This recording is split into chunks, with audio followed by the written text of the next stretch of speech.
You're good. Minutes have been distributed and posted on the website. Anyone have any additions or corrections? Hearing none, let's accept the minutes as posted. Let's go ahead and put Kathy on. I know she has to leave shortly. Kathy, are you on with us? I think Ron, can you put Kathy on as a panelist there? You're in the audience.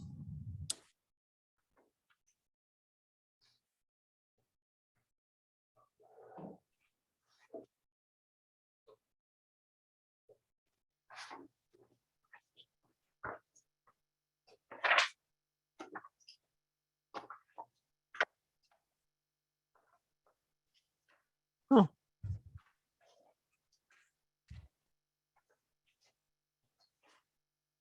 She was on a few minutes ago, I think.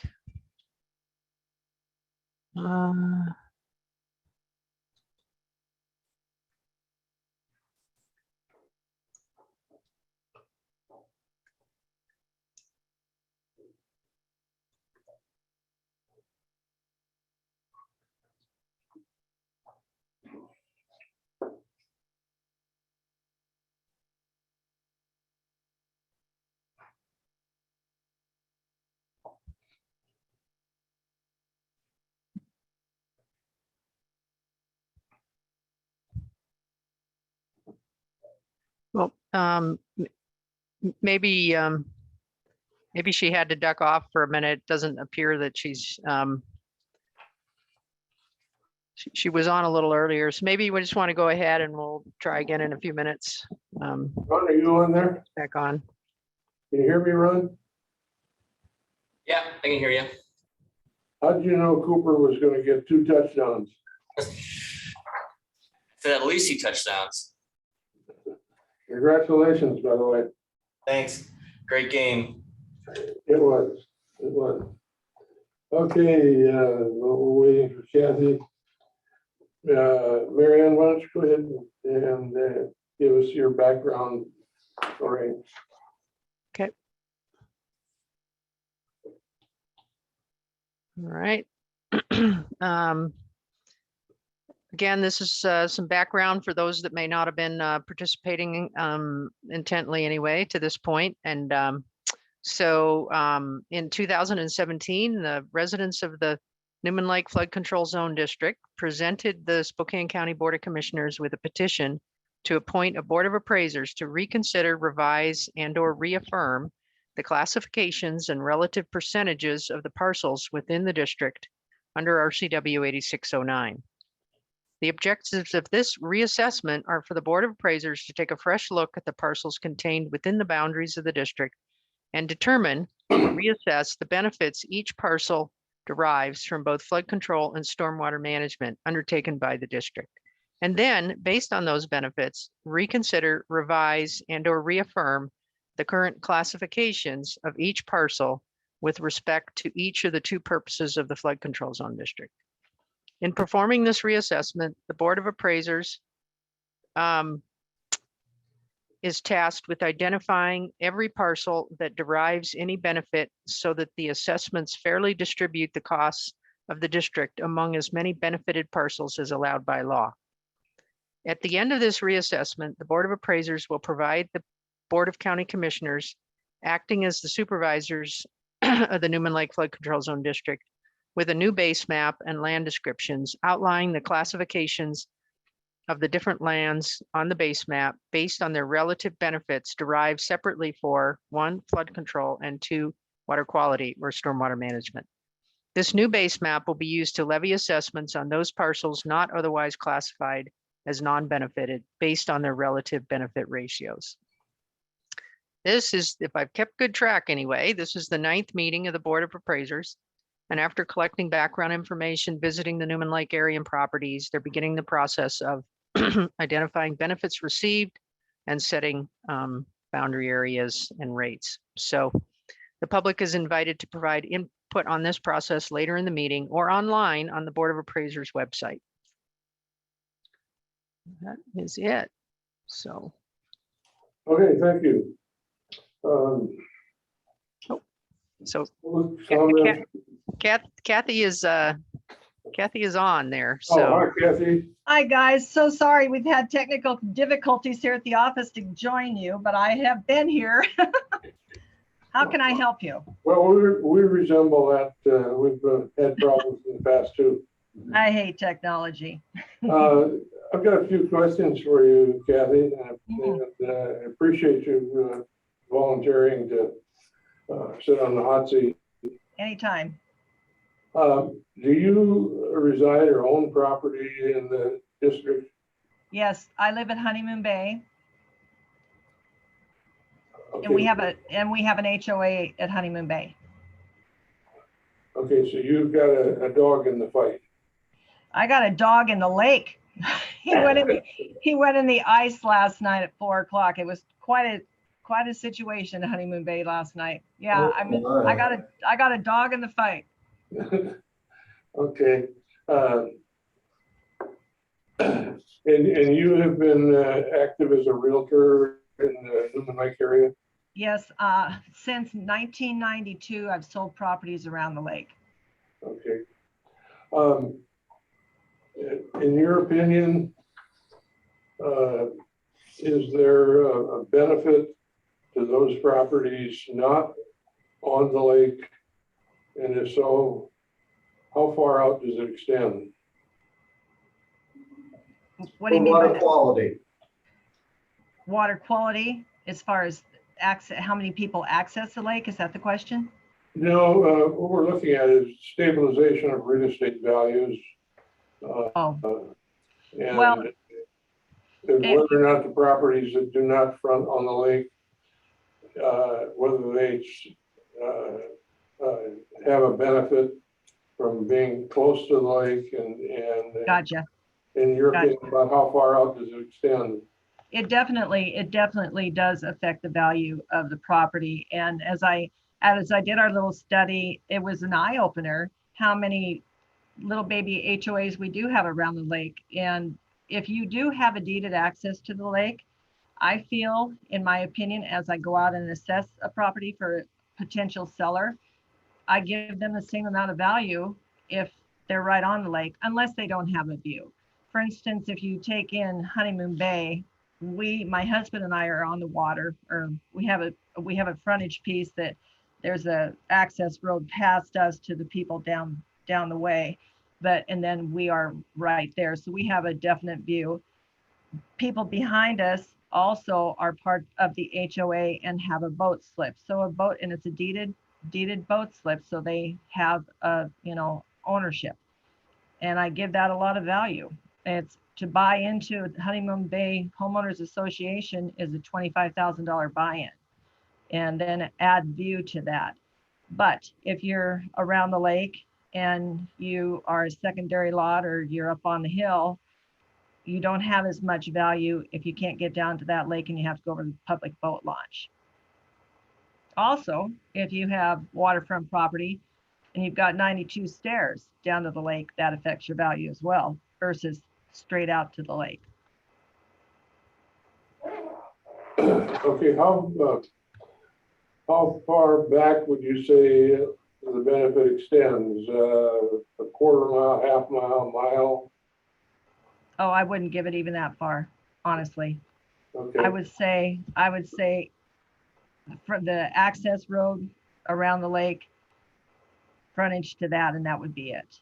If you've got property up past that, that doesn't give you any value to the lake. You don't have access to that lake. Okay, no, we were given a map showing a number of public access points around the lake. Yes. do you want me to bring that up on the screen? Yeah, And are you talking about public access points or are you talking about private access? the map shows both. Yeah. Yeah, did you bring that up, Marianne? Okay, hang on one second.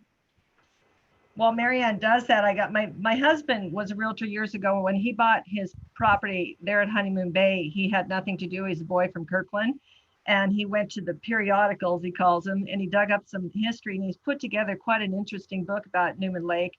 And there's a Newman Lake Women's Society that named all the HOAs at that time and how many people were part of that. And it's really, really interesting. I knew a lot of them that still exist, but it says 14, like Honeymoon Bay, we have 30 people. So that's 30 people in that bay that have ownership, private access to that lake. And then there's a number of them around the lake as we will go around.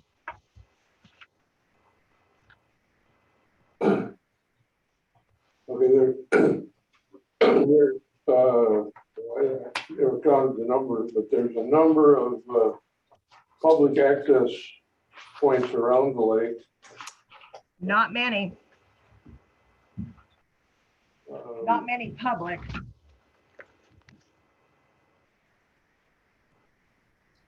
Well, map shows several. 5. I see at least 5. 6. Let me get this one. Matt Marianne's got it. I don't think many of those are developed. No, they're not developed. Yeah, yeah. So Marianne, could you also put up a picture of the map that has the different zones on it for water quality? Okay, give me a minute to pull that up. Yeah. Yeah. Well, let's, we've only got Kathy for a short time. Let's concentrate on Kathy. Well, I got a bunch of questions. Pardon? I got a bunch of questions for Kathy. Okay. Okay. Go ahead, Larry, and So Kathy, have you seen the map? I've got- That shows the different zones and how some people pay 100%, some people pay 50%. No, I haven't seen that one. Marianne, did you just shoot that to me yesterday? No, I didn't. Hang on. Okay. I'll Are pull it you- up here. I've got 3 computers going, so I can look at it as soon as you get it to me. So. Go ahead, Larry. So what's going on here is that we're charged with allocating. Can you guys see that now? The new map? Yeah. Yep. Okay. Can you do the one that shows the other side of the lake? Oh, wait, that works. Yeah, that So works. you see those different colored areas? Yes. So people pay different percentages of the total, I don't know how to explain it, it's benefit. Yeah, I get it. Okay. So see the areas that are sort of pinkish and the ones that are sort of yellowish? Yes. So those pay a lower percentage. Their benefit is less Got it. Their benefit is less. than the purple Right. that is on the lake. So one of the discussions that we're having is, since those are not on the lake, do they have any benefit at all? And what about the properties up along Muzzy Road? Yeah. Do those have any benefit at all? Well, I don't think they do. You know, I mean, they can't get their boat down there. They've got to go all the way around the lake or find a way to get in that lake to say that they have access to the lake that's comfortable for them, that gives them, you know, any value as far as real estate value, because you're on Newman Lake. They're not on Newman Lake. They're at Newman Lake, but they're not on Newman Lake. They're not waterfront property.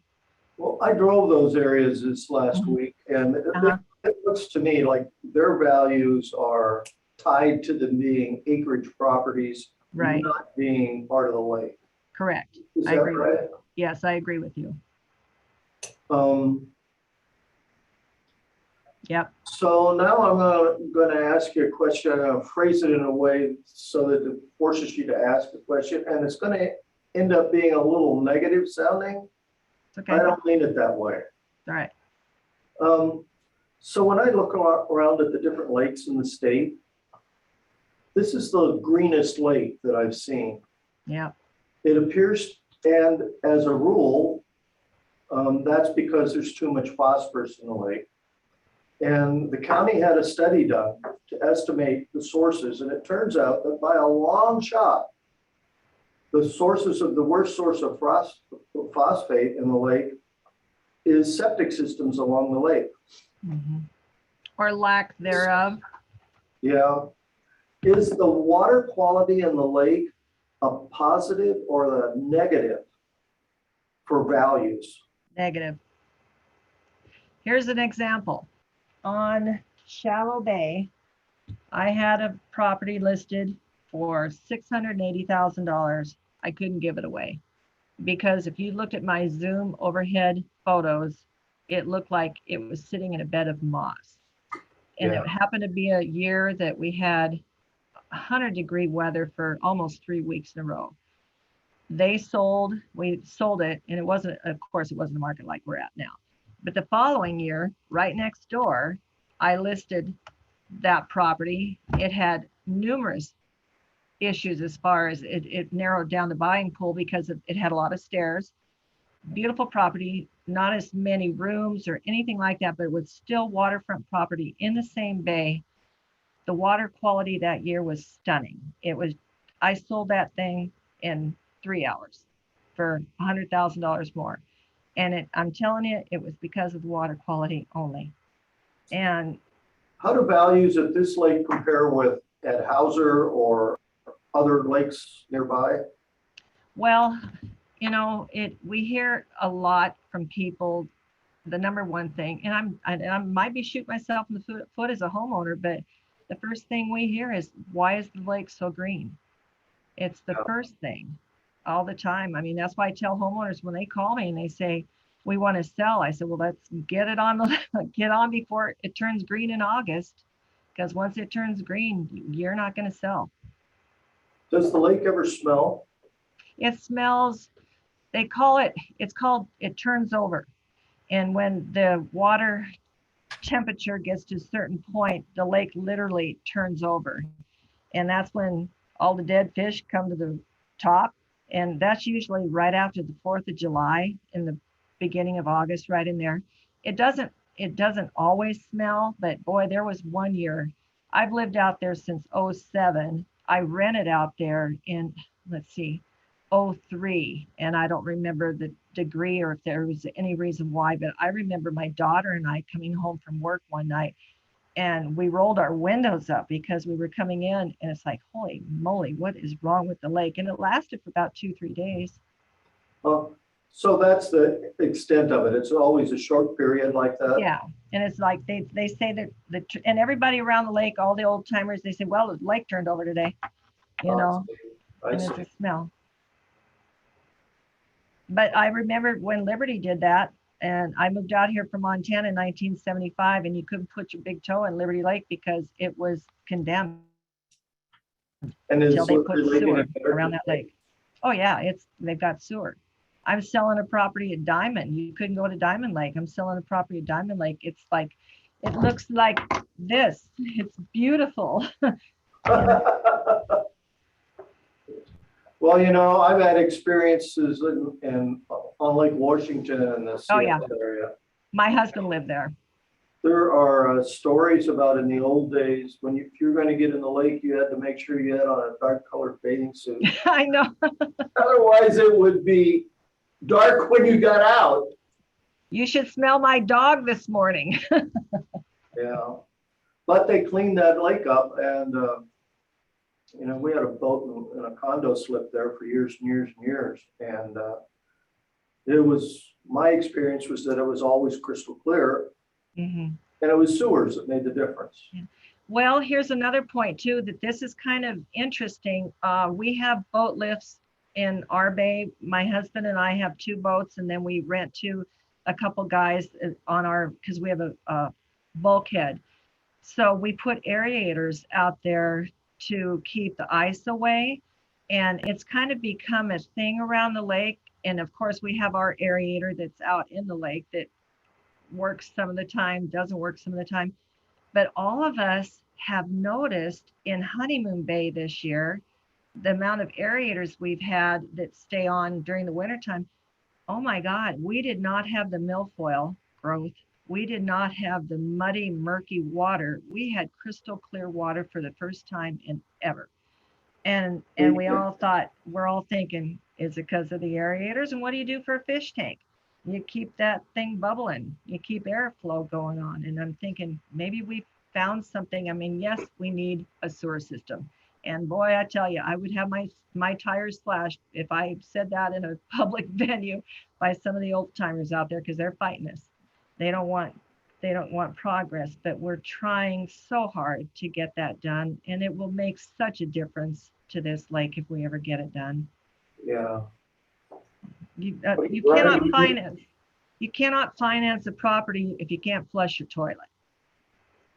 Exactly. Brian, do you have any questions? Yeah, I was just waiting. Are you done? Yeah, okay. Hi, Kathy. Thanks for joining us and providing this information. It's very helpful. I'd like to ask the question in a little bit different way, more of a hypothetical question, and see what your comments are. But if Spokane County were to cease water quality operations up the lake, mm-hmm. what would property values do in the Newman Lake community? What do you mean by cease? So they stop aerating the lake. They stop pumping in the, what is it? Alum. And they just stop everything they're doing, and it went back to a natural state. It'd kill it. It would kill property values, is what you're saying. Okay. And how far back would it kill it? How far back from the lake? What do you mean? Would that just affect the properties on the lake, or does that affect properties up on the hill behind the lake? Well, anybody that's got a view, if they're saying my property is valuable because I have a view of the lake, yeah, it'd kill them too. Okay. I mean, there's a lot of building going on, over on the other side, on the east side of the lake, up on that hillside. I'm sorry, I can't remember the name of it now, but it's almost to the Idaho border up on that hill. They all claim the first thing on their advertising is view of Newman Lake, view of Newman Lake. Well, who wants to have a view of a mosh pit? And let's go to the other side of the lake on the west side. There's been a number of short plats or short developments done up in the hills. And it looks like those properties measure roughly 10 acres each or so. And it looks like they're being put to residential use, like they're going to be sold for homes, or some homes have been developed. Would the property values of those also go down in this hypothetical question? Yes, because they also are claiming views. Okay. And my last question is this: what about like above 10 acres on properties that remain in a natural state, or conservation, or timber, or farming, say 20 acres to 160 acres? Would you say that those properties would be affected or not? Probably not if they're not moving there or wanting to be there because of view. The year prior to ice storm, we had a lot of residential sales out there, and nobody cared about the lake. I sold a ton of properties out in the hillsides, and they didn't have views of Newman Lake. They just were Californians wanting to get the hell out of Dodge. Yeah. And then we had ice storm, and I got the listings all back. So they didn't care about the lake. No, if you don't have a view, the property values, in my opinion, would not be affected. Okay. What about the properties down at the south end of the lake? There's some nice subdivisions down in there, large lot subdivisions. Do those properties have high values because of the Newman Lake location? What south end meaning? South of West Lake Newman Road. Yeah, it doesn't show on the map too well, but south of the fire station. Oh, okay. You're looking between Star and West Newman. I mean, Trans and West Newman. Development stops. Yeah, right. That's a good photo right there. So where West Lake Newman Drive and Star Road intersect, a point south of there, is that this area here? Mm-hmm. And further south? No, they're not even, It's No. getting outside the district. yeah, and they're not part of us No, at no, all. it's in the district. This would be one way to spread the cost, would be to include these people. But if their values aren't impacted by the presence of the lake, then there's no rationale for including them. Okay. So there's a hillside, if you take, so imagine coming off of Trent, going north on Star, 2.5 miles, take a left on going east, going west on West Newman Lake. You're about to approach, you actually go 1.5 miles. There's that hillside up in there that they've been developing those, yeah. So that, there used to be an old hotel. See that L-shaped one right there, Marianne, right above, right there. There used This to be one? the old, yep, that used to be the old Newman Lake Hotel in the 30s. And all that's being short platted, or it has been short platted, and homes, well, we've got the $1 million home up above at the top. That's sold twice in 2 years. He bought my piece right below that, 10 acres. He bought 10 acres just to maintain his view of the lake. But Moab Water has allocated only 5 of those properties to have water, utility water in there. The rest of them have to have wells. So that's a big deal there too. You know, if you don't have water, you don't have value. And to have Moab, you know, we've got Moab all the way to Sutton Bay on the west side. You don't have Moab on the east side at all. So they're all wells over there? Yes, and a lot of them are shared wells, shared tanks, or shared septics too. Having So Moab, where's your septic in Honeymoon Bay?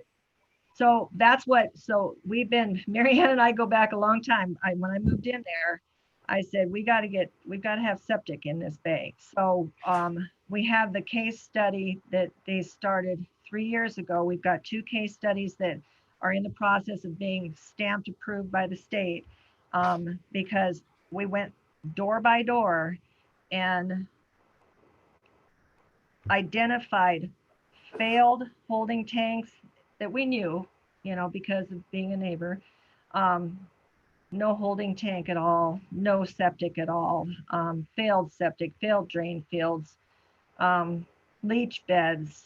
And then we got the state approval and they got these 2 case studies in there and they're working. It's actually working. One, and I'm sorry, I don't know the names of them, and Marianne, you might know them better than I, but one actually works to where it would benefit 5 houses. And it's just a little 5 by 10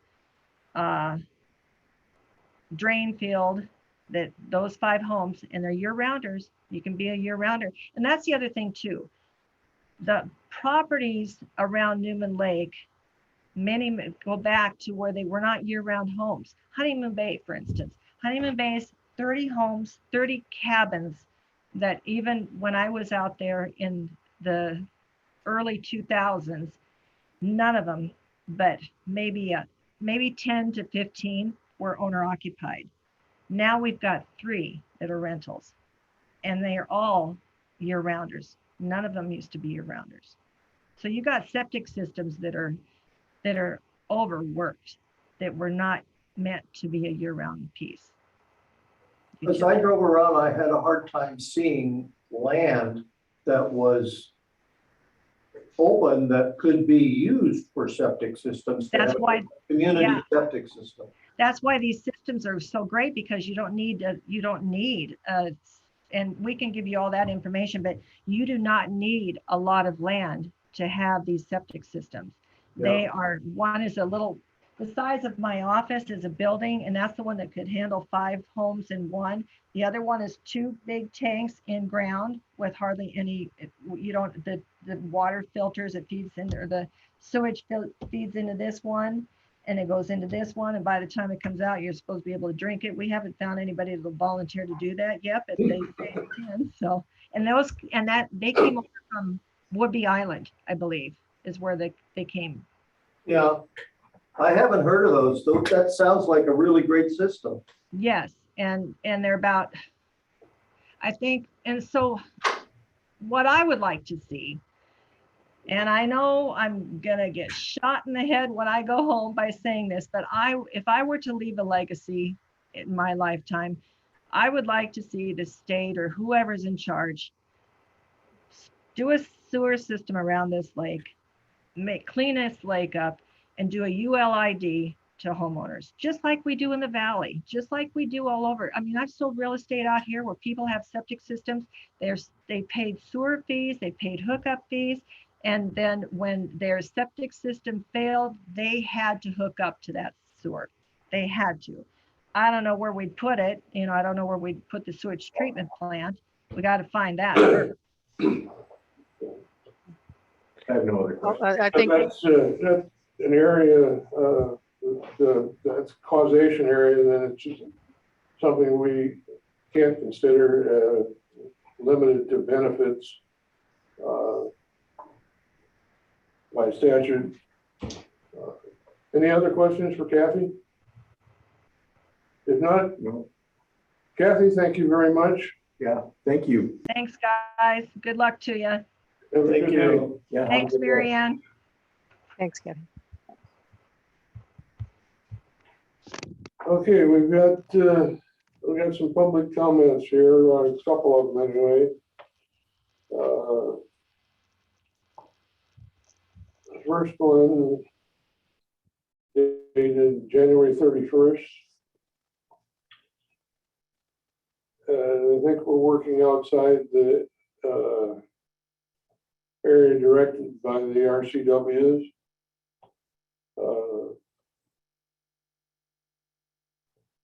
I think when we started out, we probably were, but I think we've narrowed it down now to where we're pretty much right on.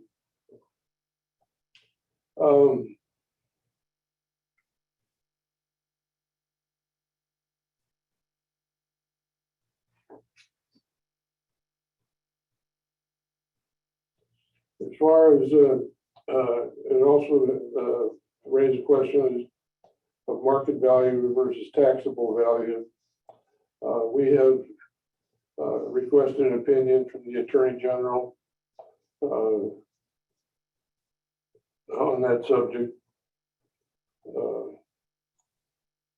And on that issue, if I may, we did receive a letter just a few days ago from the Attorney General's office indicating that they have assigned it and that they will try to get us an opinion as soon as possible. Okay, I'd like to comment on that one as well. okay, just a minute. Okay.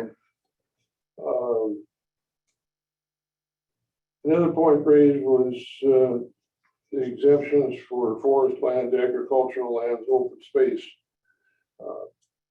My opinion is those are exemptions granted to achieve a social purpose, not related to the assessment for water quality or flood control, much like an LID, local improvement district, where they say put in sewer.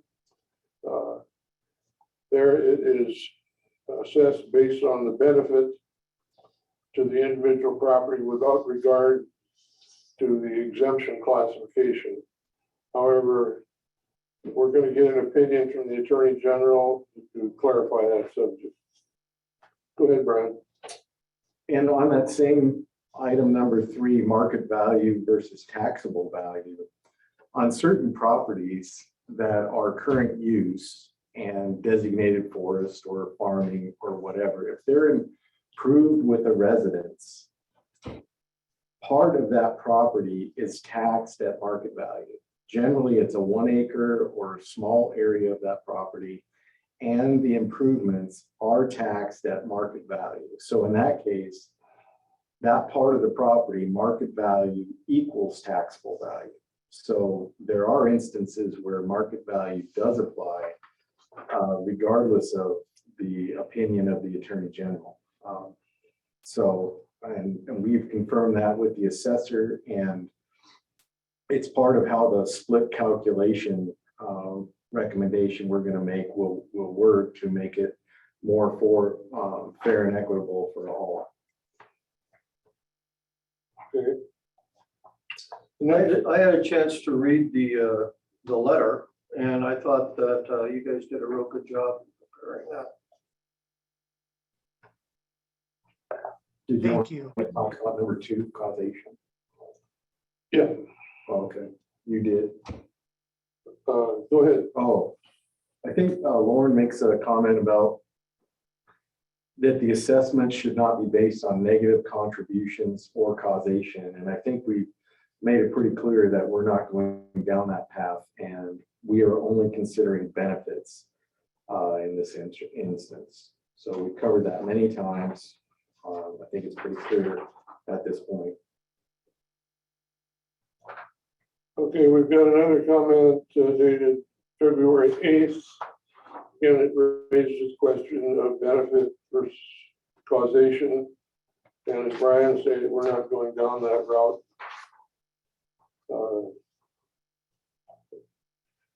And they talk about negative comments, which we discussed in our last meeting, and it's not helpful. And Well, we might end up going down that route if the state says we can.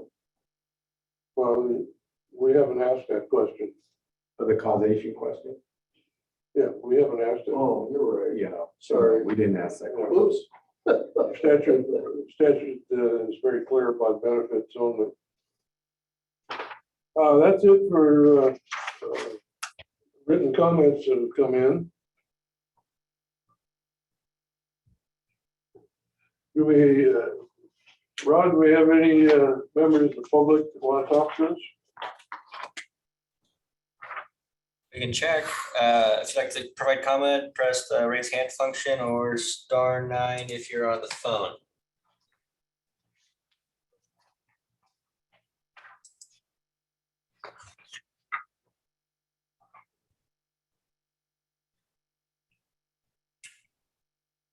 And we have Chantel. Hello, good morning. Just quick question, where do we get a copy of the letter that was sent to the Attorney General for the assessed versus market value? It was in my email. I think it's on, they posted it, didn't It's they? posted on the website, I believe. And the Newman Lake website, I didn't see it. I don't think we did actually post it. Reese, is that something that we can post? Well, yes, if the board wishes to have it posted, then they may. They, as the, I guess, quasi client, it would be up to them to decide.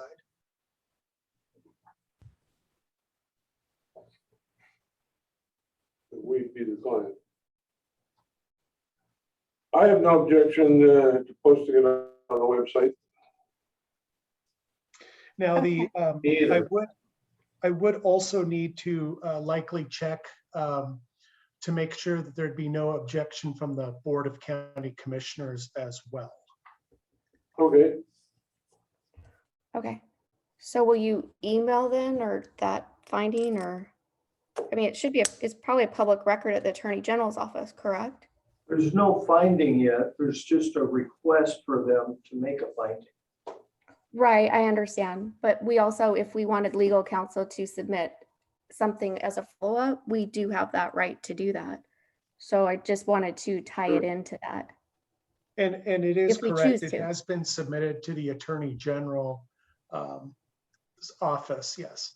So, Which is just a finding of their opinion at the day, right? well, it would be what they refer to as a letter opinion or an informal opinion Yeah, as to the question, yes. right. So we just wanted to review that, what was submitted. So I guess you're gonna get back to me then, or We're We're waiting for their response. but I would like to review it prior to their response. I don't know about that. Yeah, I think we as a board have no objection, but that falls under what the Board of County Commissioners say and legally what Reese says, so we're not opposed to it as a board. I will take a look at that issue and get something to Mary Ann as soon as possible. Okay, what you determine. All right, that's good. Yes. Thank you. Thank you, Jan. You know, if we're going to start submitting things Thank to the Attorney General, I wouldn't mind submitting something myself. Because I have some opinions on what I think should be done, and I've discovered a fair bit of evidence to support it based on the things I took time to read this last week. I think we as a board need to review that and approve it before it's sent. You bet. I'm not saying I want to do it. I'm just saying if people are going to start submitting stuff, we may want to do something also. We may. Yeah. Okay, Ron, any other members of the public?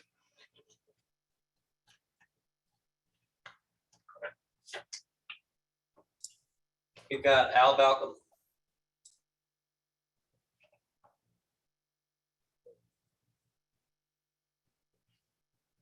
Go ahead. Al, was it?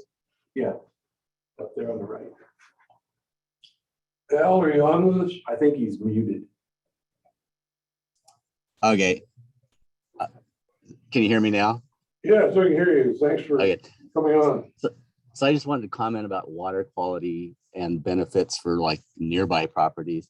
I'm not sure that the quality of the water has any like impact. Because I mean, they look at the lake. I don't know if it makes a big difference whether the water's clear or not from up on the hill. I mean, they look kind of looking at the general view of a lake and the hills. I don't know if they care whether there's an algae bloom or not, unless they go in the lake themselves, which anybody in the surrounding area can do that. So I don't really see any benefit as a view on water quality. And it's just my opinion. Okay. Okay. Thank you. Where do you live? I live out in the valley. Okay. Okay, Al, thank you. Yeah. For your comments. I mean, I have property out there, but I live out in the valley. So. I see. All right. Thank you. Yeah.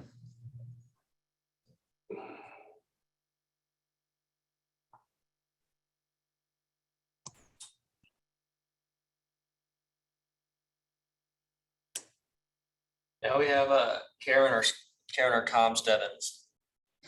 This is Karen Stebbins. Hello. I just wanted to comment about actually, I guess what Al just commented on, and Kathy. I really believe there is a benefit to those in the Newman Lake community beyond those that are right on the waterfront and have a view. There are many people that live in the residential areas near Newman Lake that use our lake every day, that come into our launch and fish or recreate on our lake. And I believe there's more of a benefit than property values. I'm not sure what you're tasked to look at, but there is a benefit to living in our area and having access to our lake to fish and recreate on. So I just wanted to make that point because I respect Kathy and her real estate background and acumen, but I do believe, I'm not sure what breadth of benefits you look at when determining your what you're doing, but I would just like to advocate that I believe there are many people that are in our community that use the lake, and water quality directly impacts how much they use it, when they use it. And I just wanted to make that statement. Thank you very much for your work. Yeah, thank you. And we're going to be talking about, a little later, we'll be talking about some studies on that very subject. That seem to indicate that you're right, but we'll be doing that a little bit later. Karen? Thank you. Yes. Yes. This is Brian. Would you would you make that same statement about a flood control benefit? That people that fish and recreate and boat and do all the things on the lake are able to do that because of flood control, because of the dam and the stabilization of the lake level and that sort of thing? Would your comment also apply to flood control?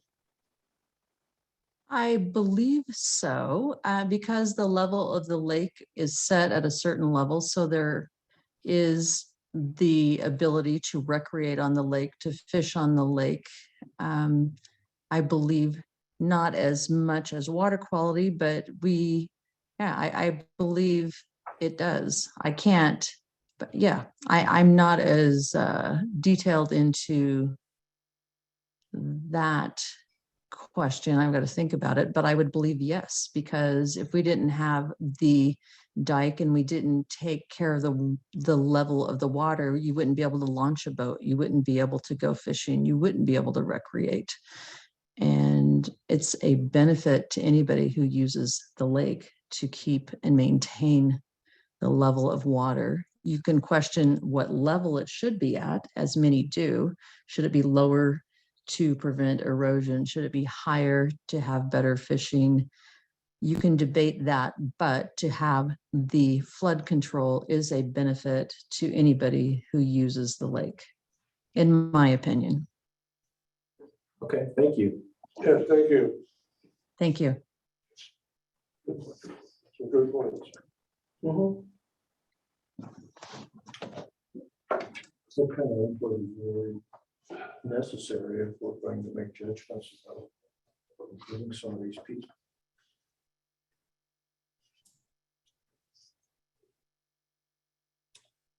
Anyone else, Ron? I'm not seeing anyone.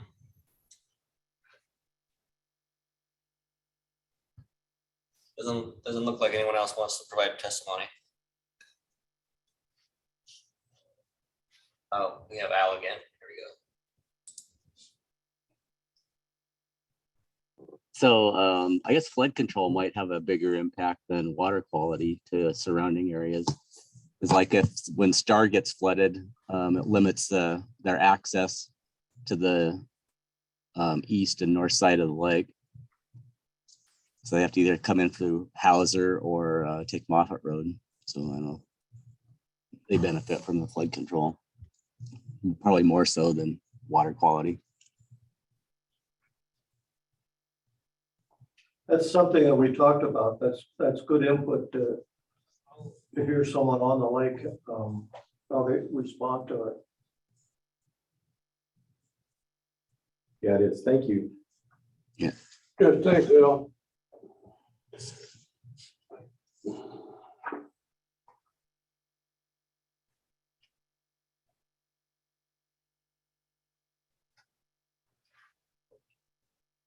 Okay, let's take about a 10-minute break at this point. Be back at about 5 after. And then we'll get into some of the nitty-gritty.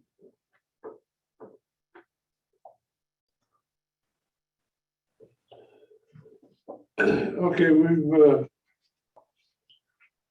uncovered 2 or 3 different studies relate to Give me the proximity. background about that. Pardon?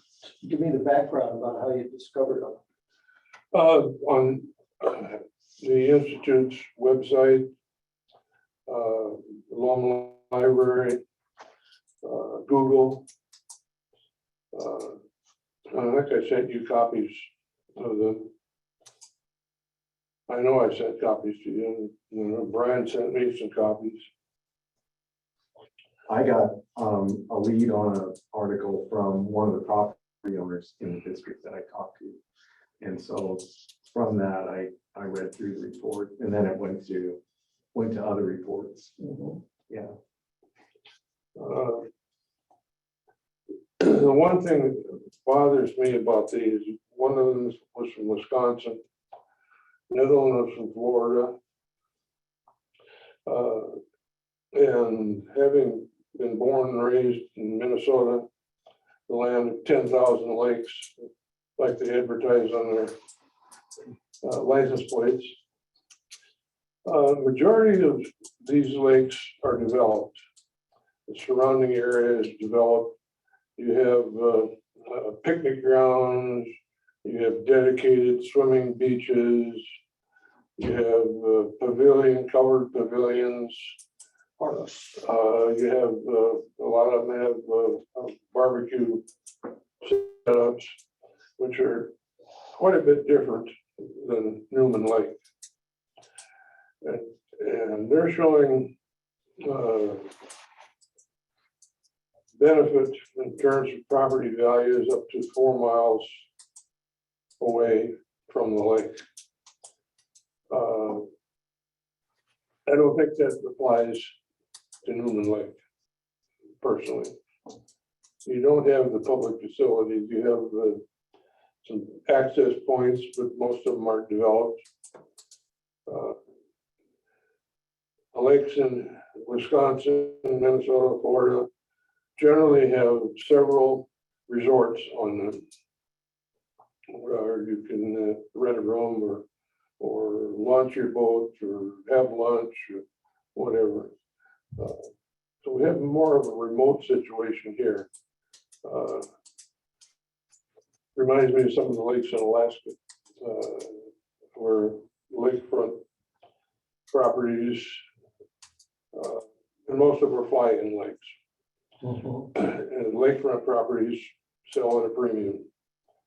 But you get 100 yards off the lake, and it's nothing.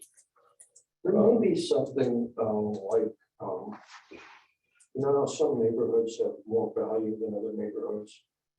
They just have a presence about them.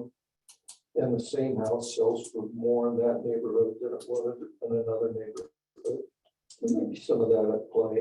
Question is how far does that influence go on?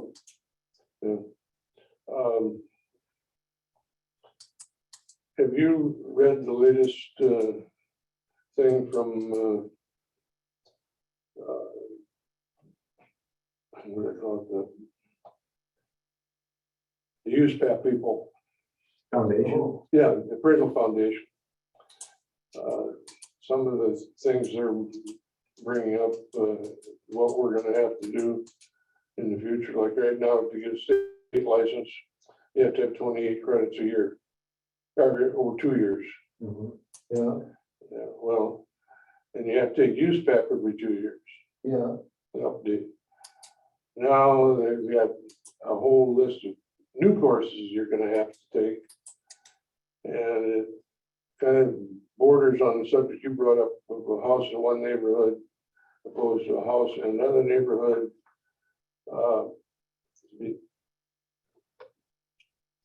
I can see that causing problems in the single family arena. Yeah, and we're going to have to take a course on bias every 2 years. Like a racial bias. Yes, or any other kind of bias. I'm gonna retire. I'm out of here. In any event, You don't have to be licensed to do appraisal reviews. Yep. No, you don't. If you give an opinion of value. Question. That's it. If you say the property is worth 2 million, then you have to have a license. If you say that it's reasonable, probable, you don't. So I'm going to try to sell my banks on that one. I don't want to take the classes again. anyway, How about the Florida report, Gary? Did you read that one? yes, Same kind of thing, do you think, or? yeah. I didn't, if I remember right, I didn't get into any specifics. And there was also the one they referred to, Milton, Schumann, or something like that.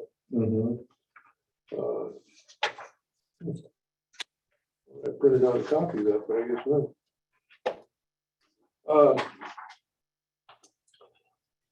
So I guess the wonder we're left is how far does that benefit extend? Well, I tried to address some of that by driving. To see what, based on my experience, what seems reasonable, what doesn't. I think the one lady that testified raised some good points. And I think certainly, in my opinion, those properties that have access to East Newman Lake Road, West Newman Lake Road, and some of the little fingers that go off of West Newman Lake Road. There's a benefit there. How far do you have to pull your boat to put it in the water? You know, or how far do you have to go? Does it have a view? Those kind of things.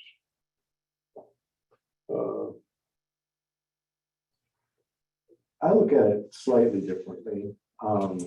Rather than distance, I mean, what is the distance from the center of the lake to the west boundary at its widest point? And that's less than a mile, isn't it? From here to here, there's the scale. From here to there is not very far. From here to here is not very far. So maybe 2 miles to the edge of the lake. But you know, we had testimony today that the person believed that if water quality ceased, property values would go down, and those would be associated with residential properties and not the larger conservation properties, timber properties, or other, you know, land that's not put to residential use. And so I think it's more tied to use than it is proximity.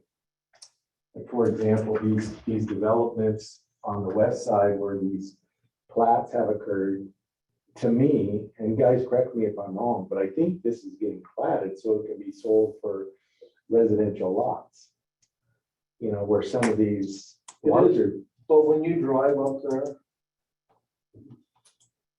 it seems to me that what's going on there is people just want to be out in the woods. They're not here on this lot because of this.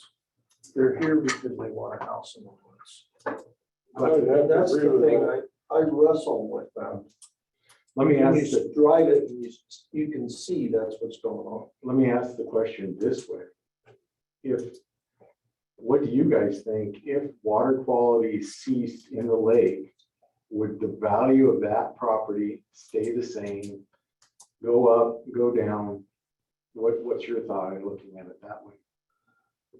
I don't think it would, personally, I don't think it would affect it. And Kathy basically said the same thing, that something that far removed from the lake. You're looking at a place in the woods, not the place within a mile of the lake. Yeah. You know, I was really glad you asked that question like that.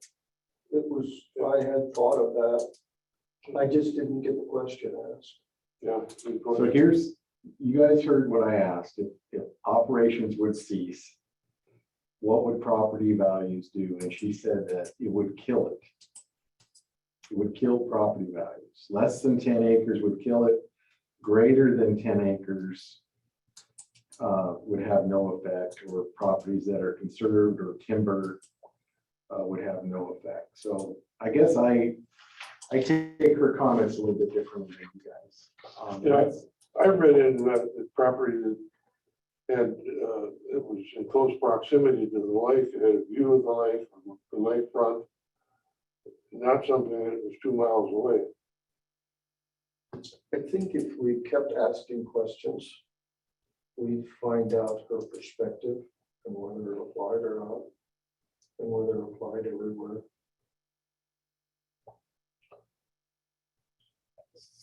What about This area down in here, Mhm. there's some very nice subdivisions down in here. Mm-hmm. So the question is, why are they nice subdivisions? And why do they have nice houses on them? And if the lake has, I want to say it right.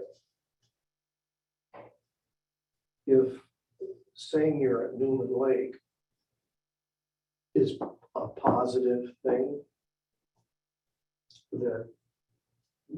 then some of the high value on these lots would be attributable to the neighborhood influence.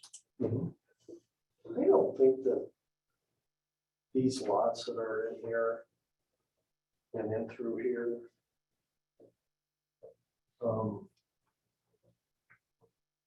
there's no direct. I don't think so value tied either. to the lake. I don't think so. You know, and but what I don't have a real good handle on is the reputation of the neighborhood, the value associated with the name, the neighborhood. And whether that reputation, it could be that the reputation of the neighborhood is more influenced by this rather than the values here being influenced by this. I think that's a good point. The houses that are along here, boy, they just didn't feel like they had a thing to do with the lake. It just didn't. Those could have been anywhere in the region. I drove this one over and went around the lake and came back this way. And I tried to go out this way. So there's hardly any houses in through here. I tried to do all of these I could get onto.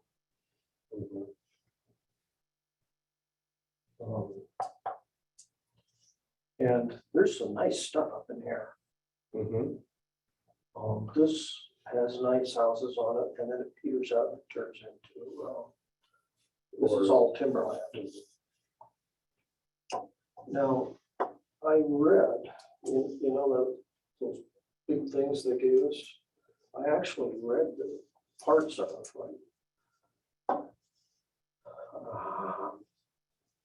like, I scanned it, the articles, the study on the lake itself, and what the causes were,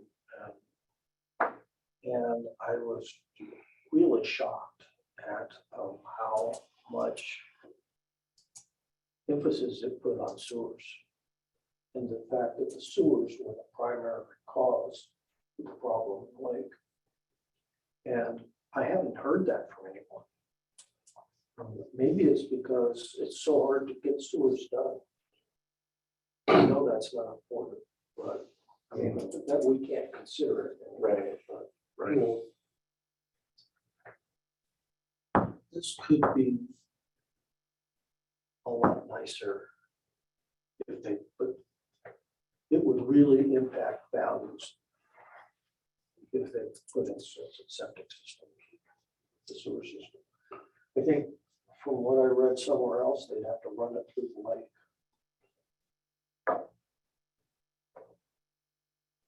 The pipes through the lake. And if they can run the electrical system across Lake Washington, I'm sure some do. Run cables across the ocean. Well, here's,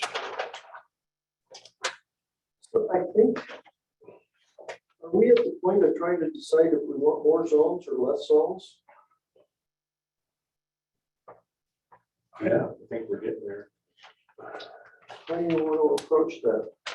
You want to kind of vote on areas, or how do we? I mean, I think we've got enough zone, in my opinion. So, Let me follow up with what we were talking about earlier. There was also testimony today that people believe that just being in the community, being in the neighborhood, and the ability to recreate and use the lake is a benefit for both water quality and flood. I think that was clearly stated today. But I guess, what do we think is the community or the area of influence? Would you guys still say that it's only those properties that are in close proximity to the lake? And what is that distance? I tend to think it's further probably than what you guys think, maybe a quarter mile, half mile, something like that, but I'd like to hear what you have to say. Well, here's, in my area, everything's got a check mark on it. Be included as some water quality. Basically, it's those that are fronting on East Newman Lake Road. And there's a couple on Hauser Road. But you get up on Muzzy, the topography slopes to the east. And I think, you know, along with what Kathy. So it goes this way. Yeah. This is a big meadow and Away from the lake. Yeah. Along with what Kathy said, she didn't believe that the water quality would affect anything along Muzzy.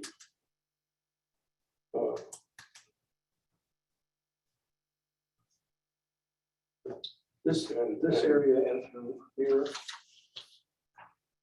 Starting from this, so this valley, it goes like this.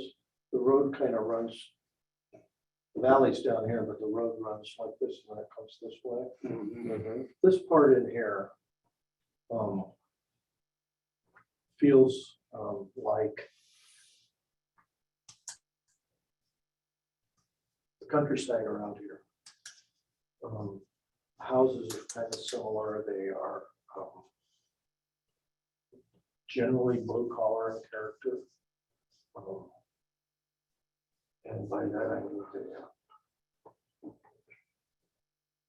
lots of old pickup trucks and probably medium priced homes.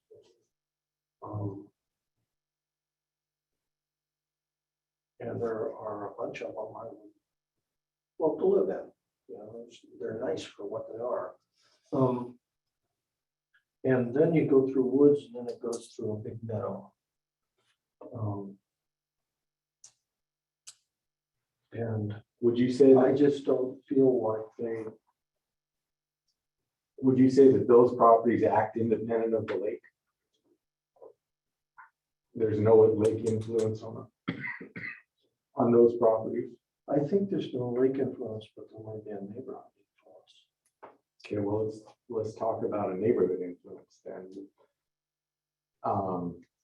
Is the neighborhood influence tied with Newman Lake community, or is it tied with just the lots in that area that you're referring to?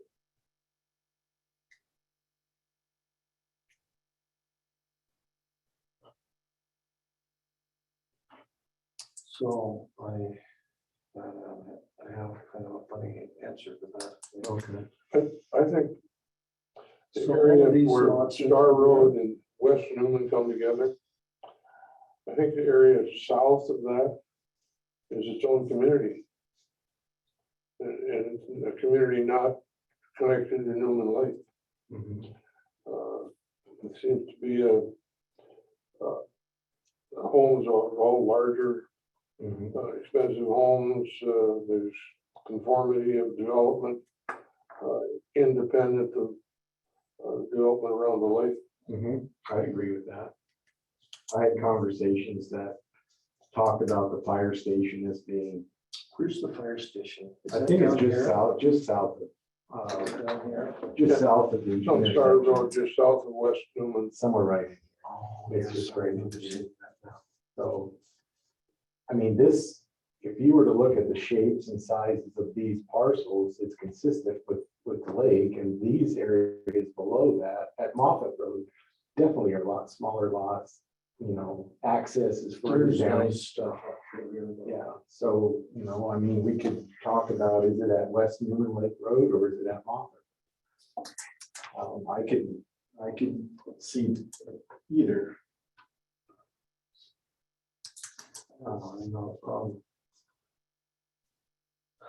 This is a kind of thing where I'm not likely to feel strongly enough about it to stick a stake in the ground and defend it. If as a group, you guys feel like have strong feelings about it. It's kind of like at home. You and your wife and you're trying to figure out what to do. Sure. One of you feels strongly about that, but it's something else you feel strongly about.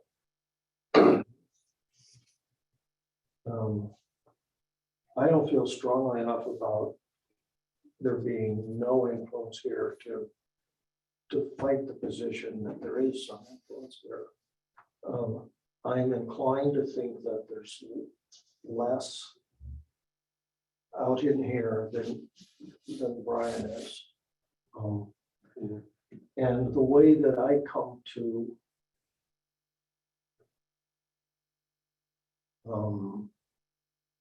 feeling like there needs to be something out in here is neighborhood influence. That's the concept that I've come up with, that says that there's some benefit. So you think there is some benefit that's less? That's how I come up with. Okay. And that ties it to value. But I'm not sure that the benefits have to be tied to value. I mean, that's probably our appraiser-centric view of the world. And you hear them talk about the value of fishing. I never thought of that.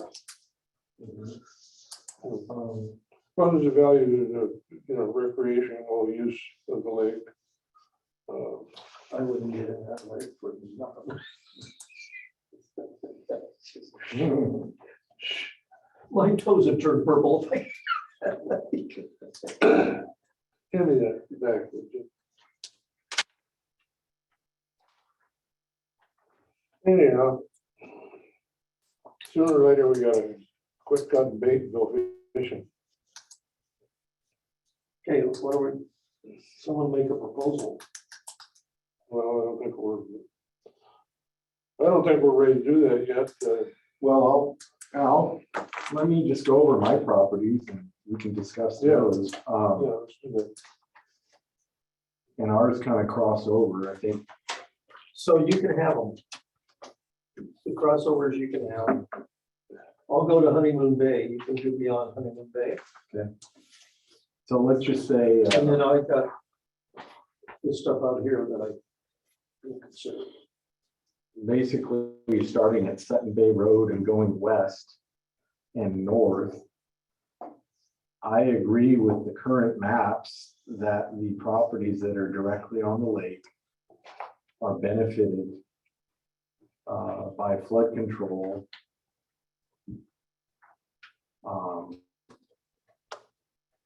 As they're marked. I don't necessarily agree with the percentages. I haven't considered that, but they are benefited from flood protection by the lake because of shoreline stabilization of the lake level, and enjoyment of the water, enjoyment of docks, and that sort of thing. That's water quality.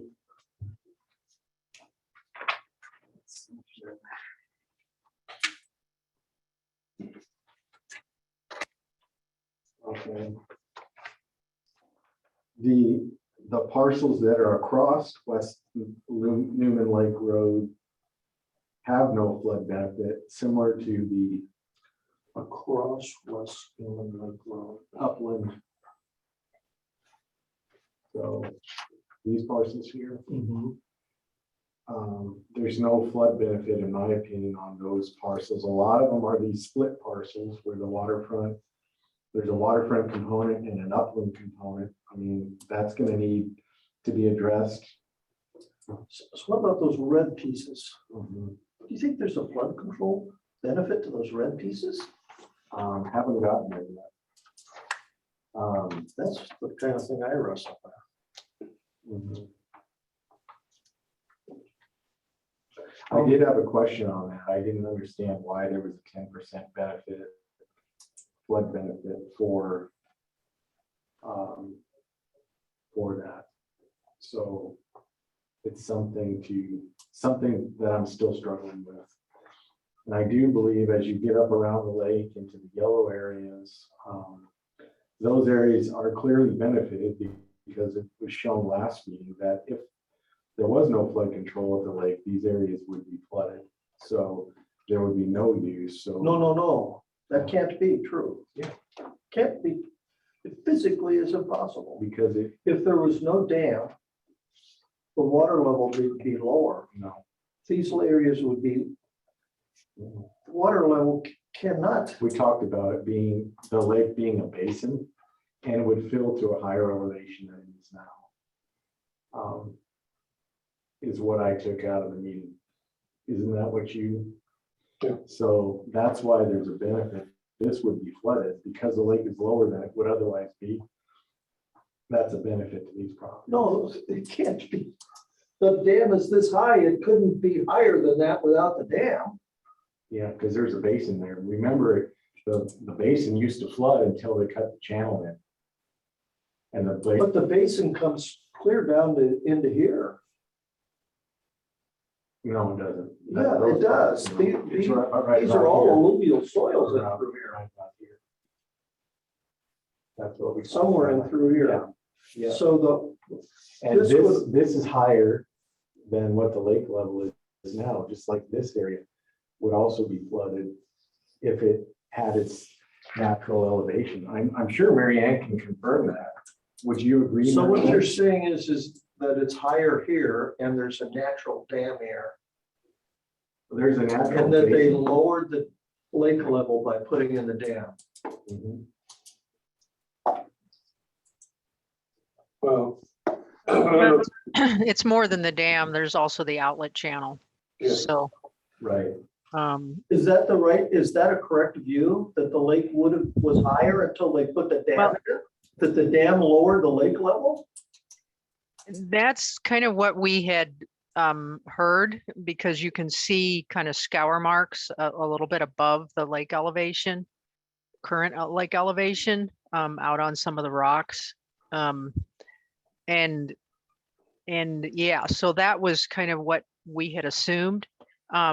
We did actually have NRCS run a model for without the system.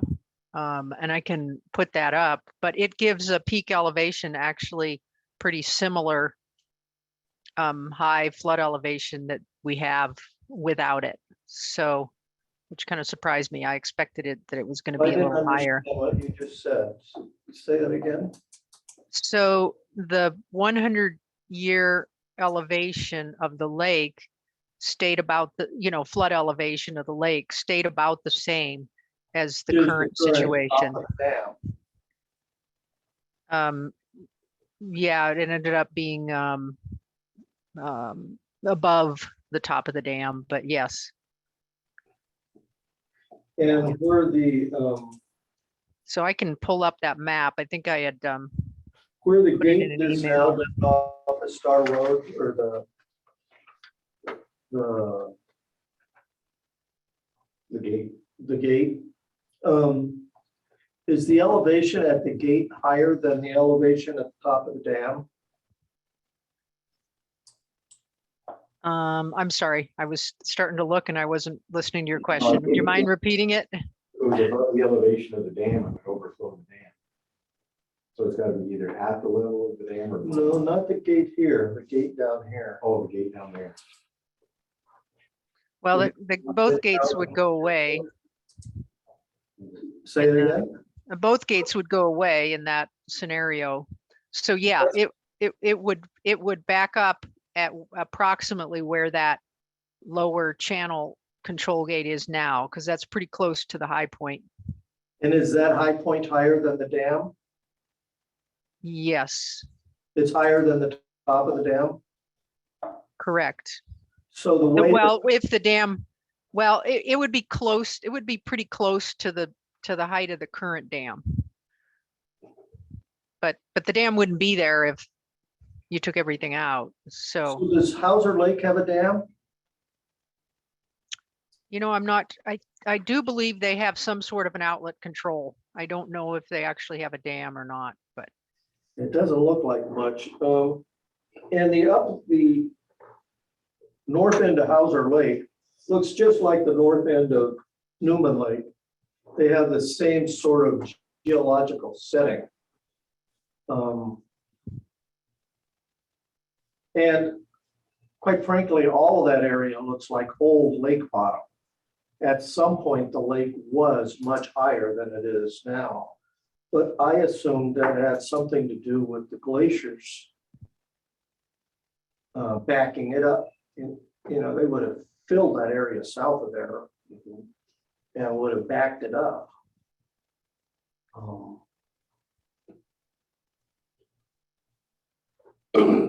So that's an interesting point. Continuing on, getting over to Peninsula Drive. You know, I agree that the properties that are on the water enjoy a greater benefit than those that are upland. And I think the red upland parcels, now that I go back and look at this, agree that the benefit is less than the blue, but the reason they have a benefit is proximity to the lake, and there is public access and other things that allow use of the lake. And so I would still agree with that coloring. As we go north of there, again, we get into the yellow areas. Oh, that's water quality.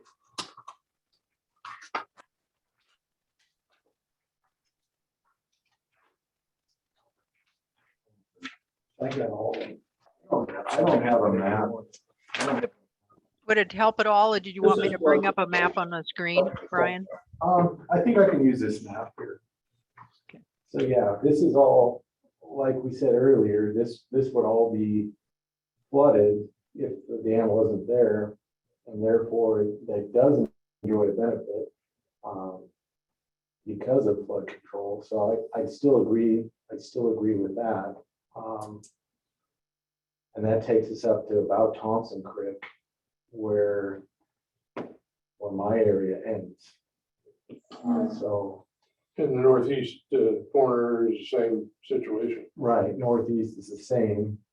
I think with the exception of this little group here, which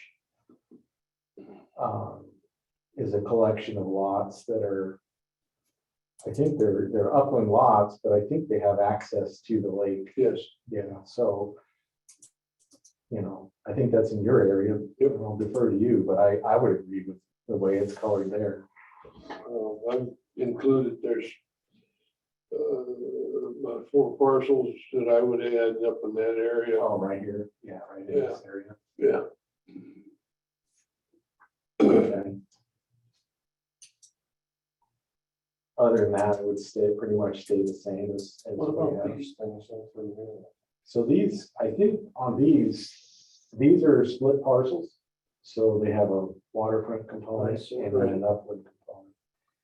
And so I looked at those. These are real steep timber. A lot of them are in current use.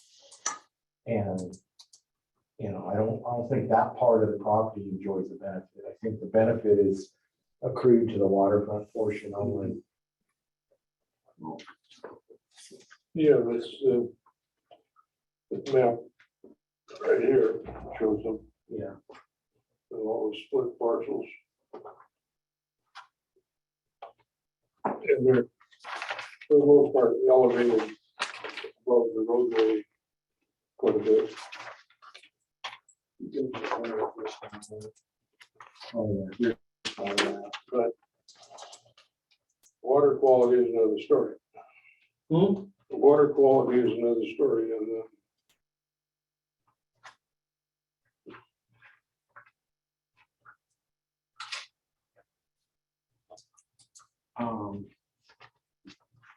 I just really Lake flood benefit. I have a hard time with anything. So this is only 50% benefit.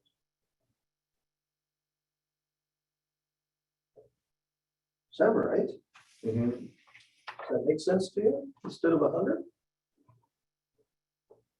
Well, I think it's relative to other properties, so we gotta keep that in mind. We have to set a 0 and we have to set 100. And then everything in between. So that purple section, just east of your finger, the big purple, that's 100%, right? Yes. This area, It's this. no, this area right here. So this hashing in here just says it's in a floodplain, I think. And otherwise it's purple. But the underlying purple is if the dam wasn't here, this would be completely flooded. Because it's not flooded, it's a benefit. That would be, in my opinion, in concurrence with a direct 100% benefit because it's not flooded. I agree. The properties around the lake. Look, this, like Honeymoon Bay, Mhm. Honeymoon Bay would be flooded. Well, it's a valid question. It's a valid question. Has to do with elevations. I think they gave us some, we have some maps on. Yeah, we've got an elevation there.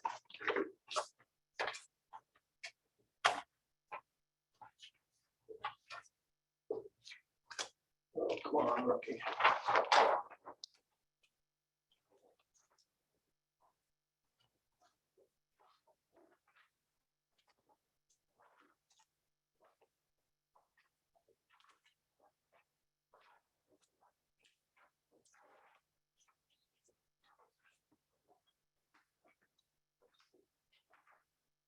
And do you have that map we showed last time that showed the flood areas?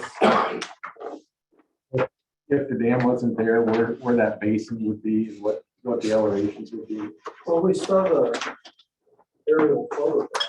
Yeah. Is that what you're Yeah. looking at? Oh, I still got that in my head.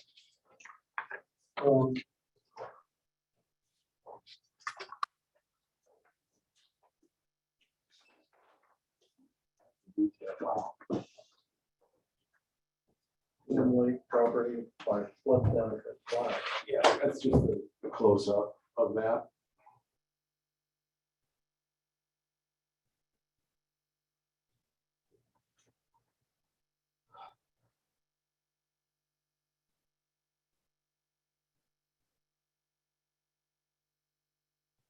So why did they build the dam?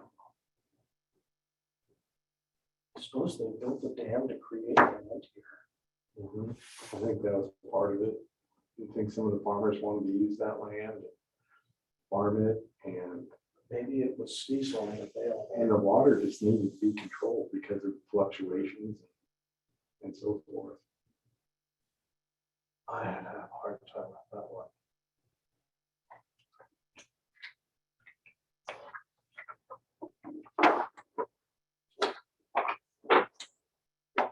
So this is just gonna work.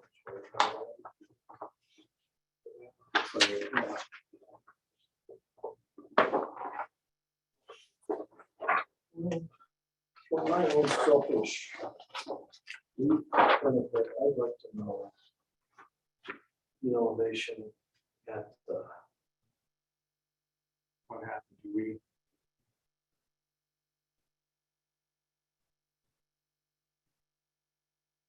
click on the one over to the right. Oh, there we go.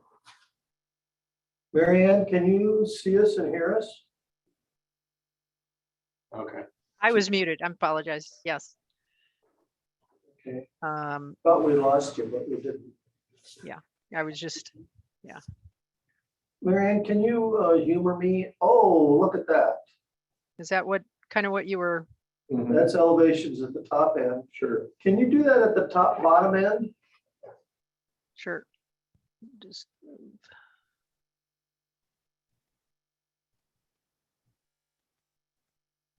I'd like to see what the elevation is where the where we're lower weir is. Okay. The channel control gate is right about here. Can you see where my pointer is? Yes. Okay, and give me a minute. Okay, so there's the elevations. I can zoom in a bit if you want. You see a number on it, 2138. 2130. It's a little bit. So the ground elevation, the natural ground, so this is built up elevation right alongside the edge, but Yeah. your natural ground elevation is at about 2134 to 2136. And the top of the dam is 2129. Well, that gets a little bit confusing because these elevations that we're looking at right now are in a different datum than the plans for the district, and the design for the district was back in an old datum. So the design, if you try to make this a little bit simpler, the design top of the dike elevation was 2129 in the old elevation. In the so you'd add approximately 4 feet to that to convert it to the elevations that you're seeing on the screen right now. So that would be 33.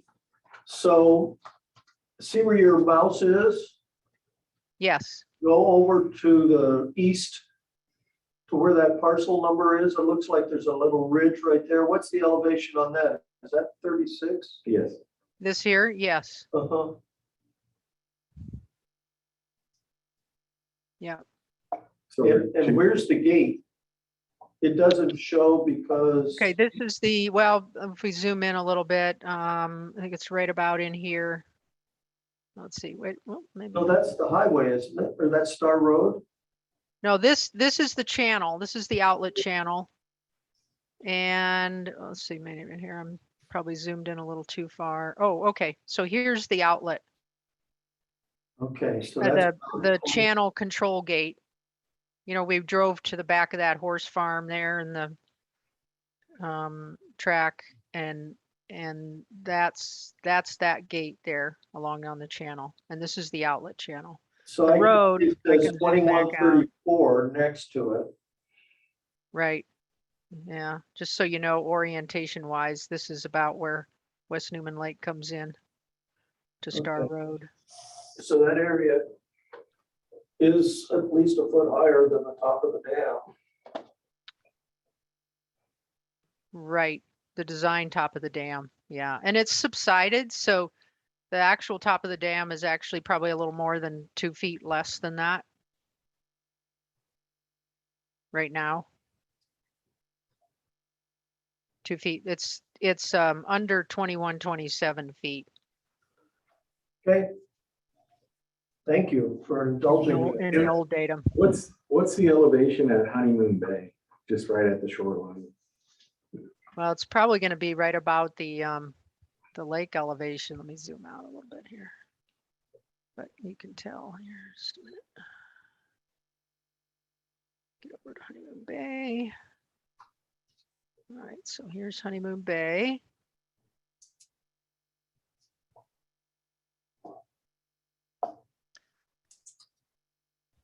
Give it a minute to come up.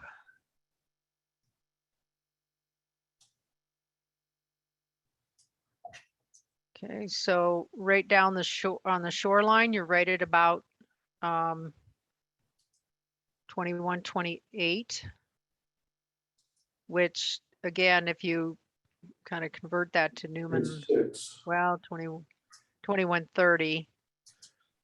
So that's right at about the normal high water elevation.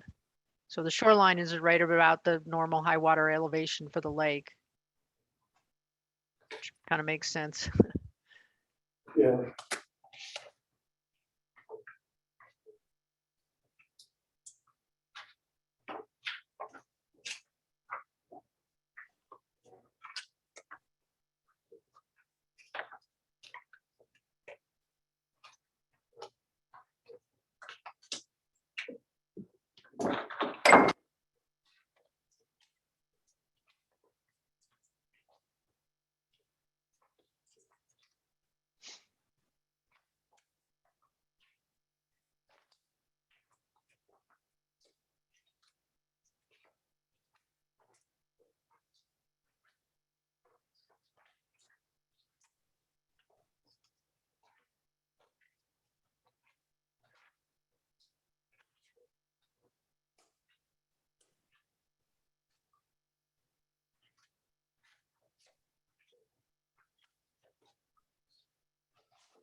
Okay, so I guess where are we? Does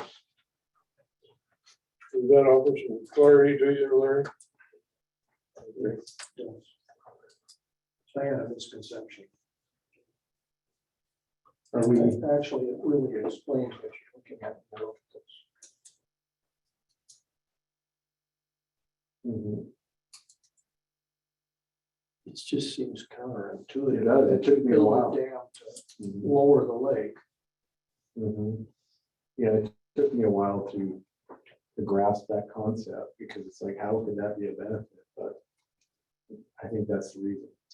I assumed it was a benefit just because it didn't flood. Because if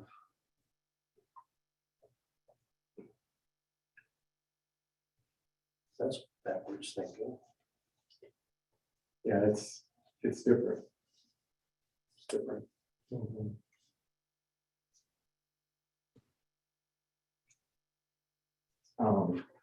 Are we ready to talk about the percentages, or do we want to save that for another, think about it one more session and come up with our own opinions?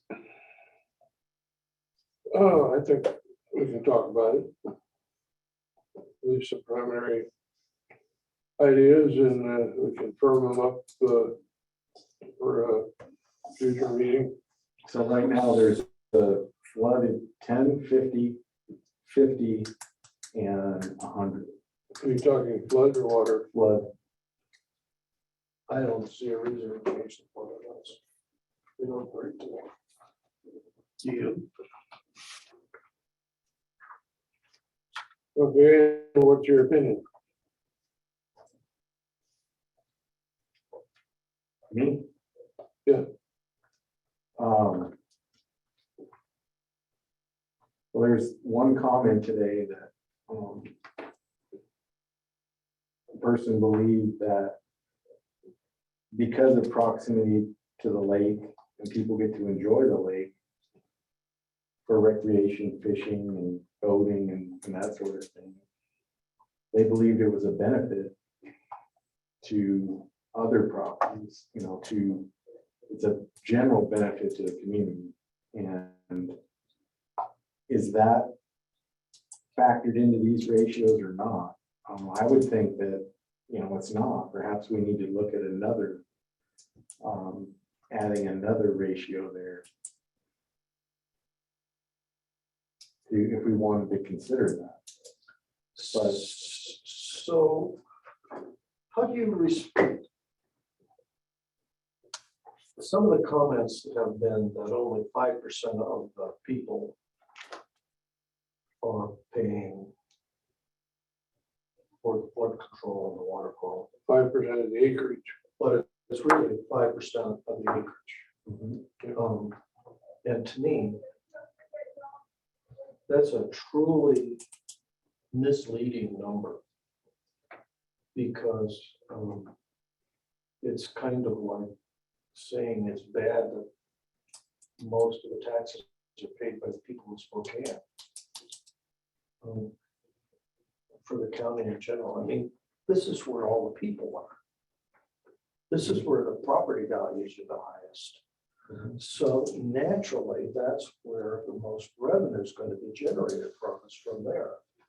And that doesn't even deal with the benefit issue. But I think that it colors our perception.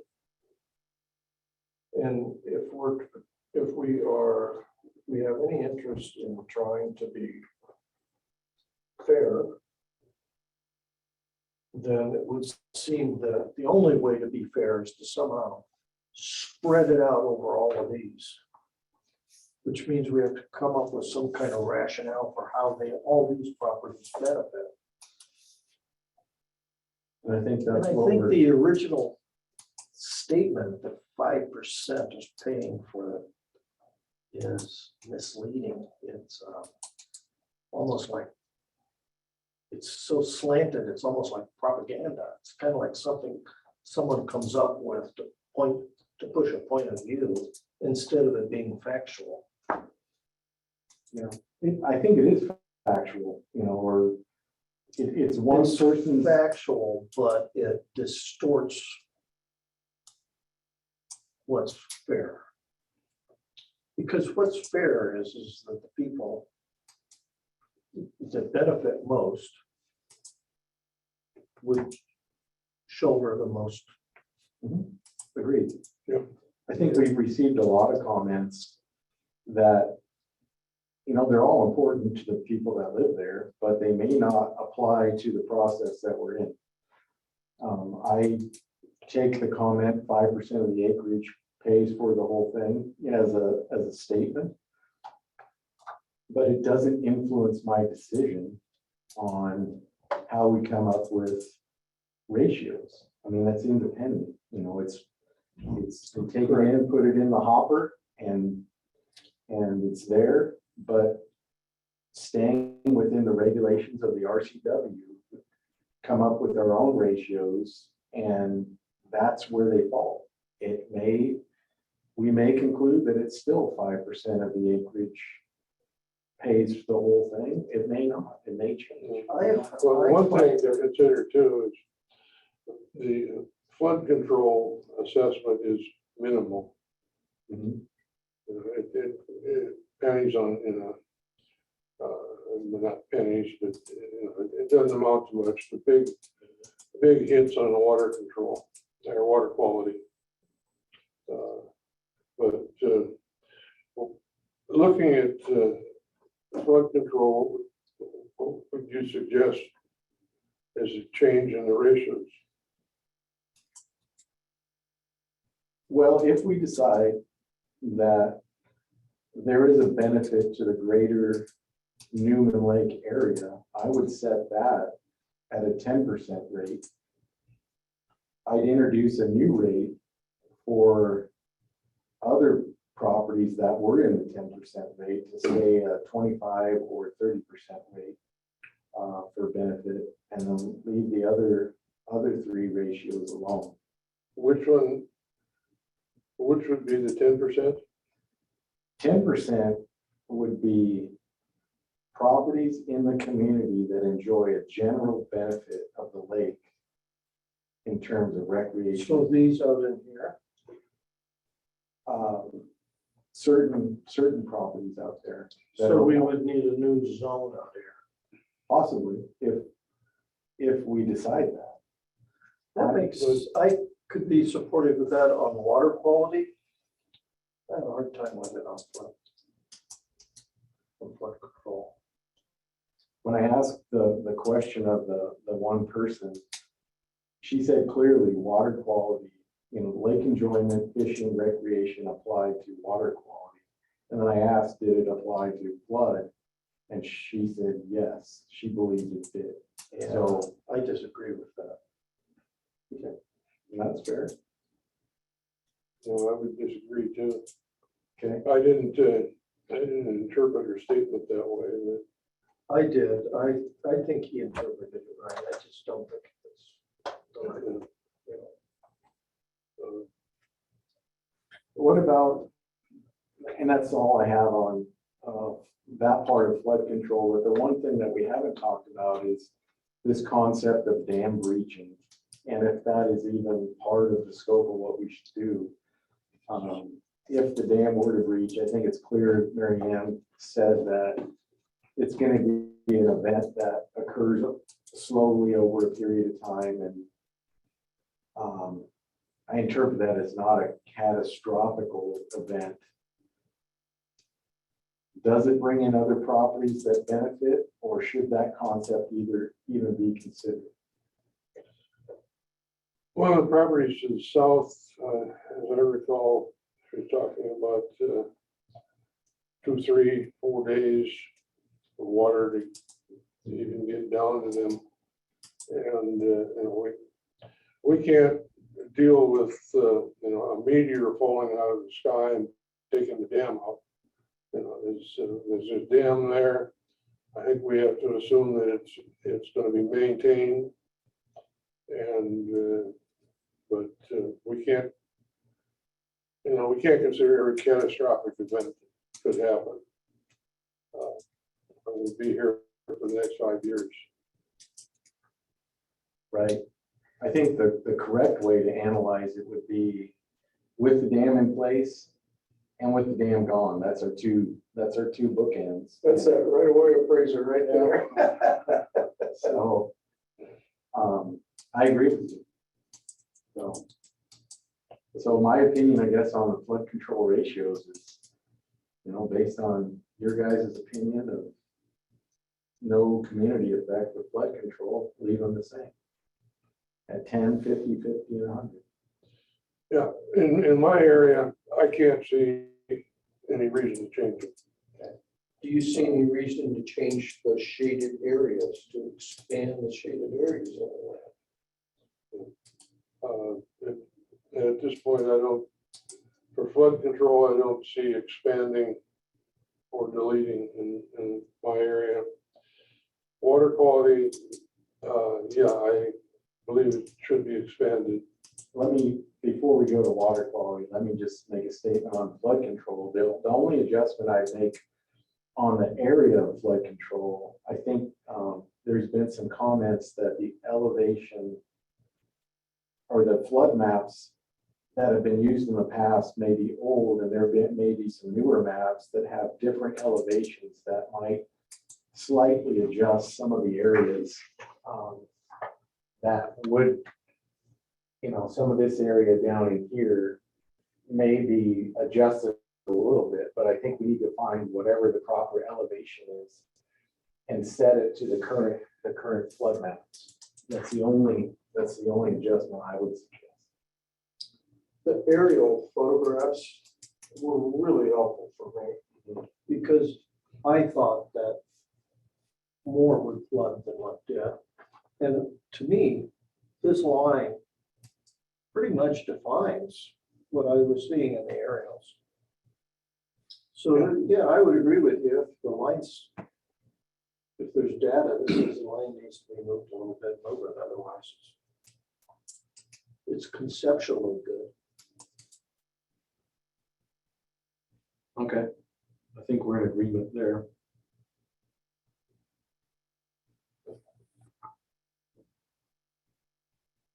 You want to talk about water quality?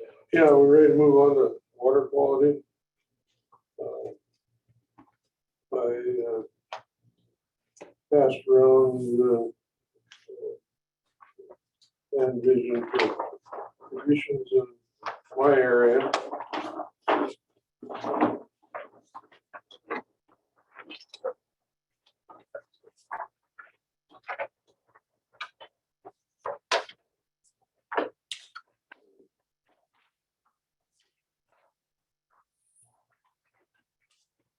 Right, you want to go with your area?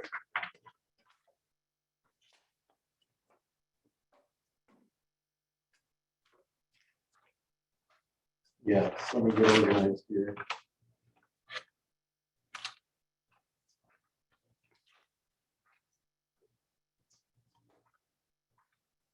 Starting at Sutton Bay Road and working west and north again. I agree that This is Secondary Road. this is not Honeyland. This is Sutton Bay right here. So talking basically from here that way. I think some of these are split parcels, so the benefits apply to the whole property here.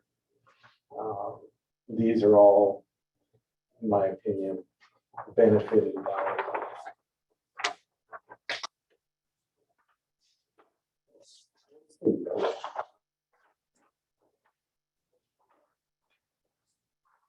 It's 30%.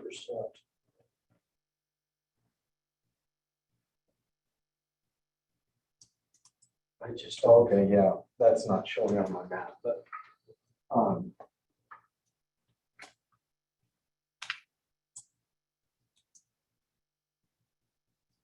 I think in the yellow area, I still agree with the benefit due to proximity to the lake. And, all of those homes, not all of them, but the ones that I could see were facing the lake, pointing at the lake.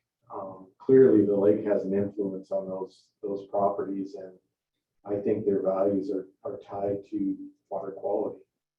Be less than those properties that are down close to the lake, and less than these properties, which are a little higher elevation. In here, I think this is a elevated site. This is more down by the lake. And moving north, all those properties that are along the lake, I'd still agree with. I wouldn't make any changes. There is one parcel. What do you think about making this blue? In relative terms, I would say no, because it's not directly on the lake. It's all Honeymoon Bay. But these properties, when you drive back in here up this road, these are like in a small canyon, and they're different than those that are, say, on a point and like these. But they have access to the water. Right. They do, but it's still not direct walk out your house and go to your dock or jump in the lake. They have to go to their community access point and then use it. So it's one step removed from a waterfront piece. I agree with that. Does anybody know if anybody ever swims in that lake? Swims in it? Yeah. I didn't see any swimming beaches. I did. Did you? I didn't notice. I found a couple references to nude swimming signs. Some of this reminds me so much of East Side of Orcas Island. Going out on Peninsula Drive, same thing, those properties directly on the water. Enjoy the greater benefit than the ones that are above. The ones above, we have like benefit to the lake through access off Coleman Road and are influenced by the lake. There was one property down here in Sutton, just west of Sutton Bay, that's not highlighted. I wanted to look at that. This one right here, I'm not sure why that one's not highlighted. But I think I need to investigate that. And that might be just I think it should be included for if all other things being equal, unless there's something different there. And perhaps it's a public beach or something like this off Coleman Road here. I think this is a right of way. You've got a lot of this split zone properties right here. Yeah. And then getting up into the McKenzie conservation area.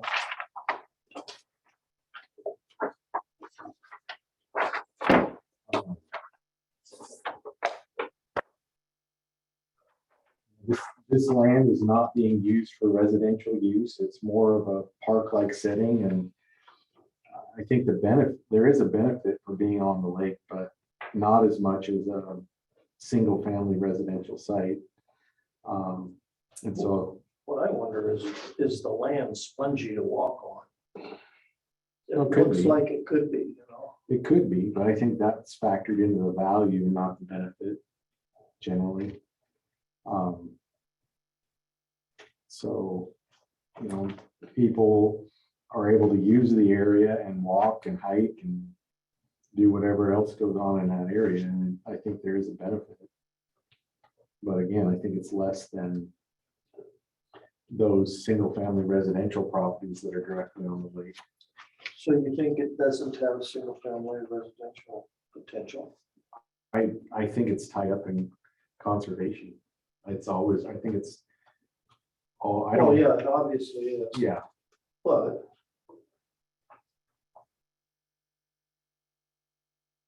generally, properties that are in conservation easements are, their underlying value is based on the residential potential. Prior to the easement, yes, but once the easement's in place. It's in perpetuity.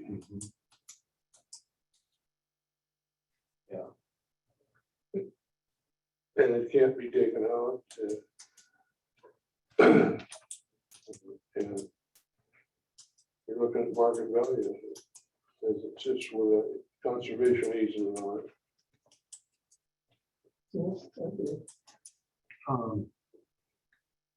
That takes me to Thompson Creek. I did make some notes.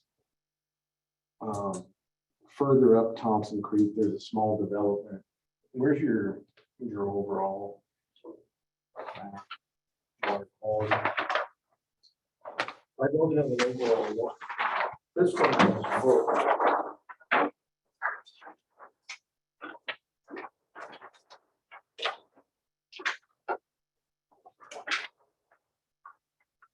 So the Singing Hills Drive and this area up in here is being used residentially, and it comes back to that question.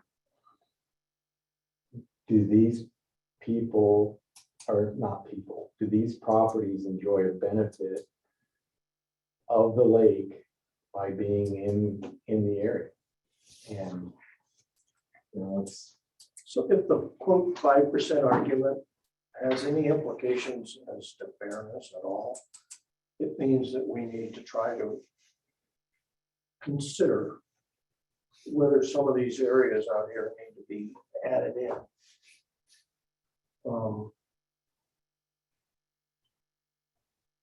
And I guess that's the question I'm asking. I'm not asking about the 5% question. I'm asking it, are these properties benefited by price stabilization? By would values go down if operations ceased? Do these things factor into those properties from a water quality perspective? And I'm struggling either way with. I don't think they do. And that's the reason I asked Kathy that question is waterfront property versus one right across the road versus the one behind it. And she said only the first two categories would.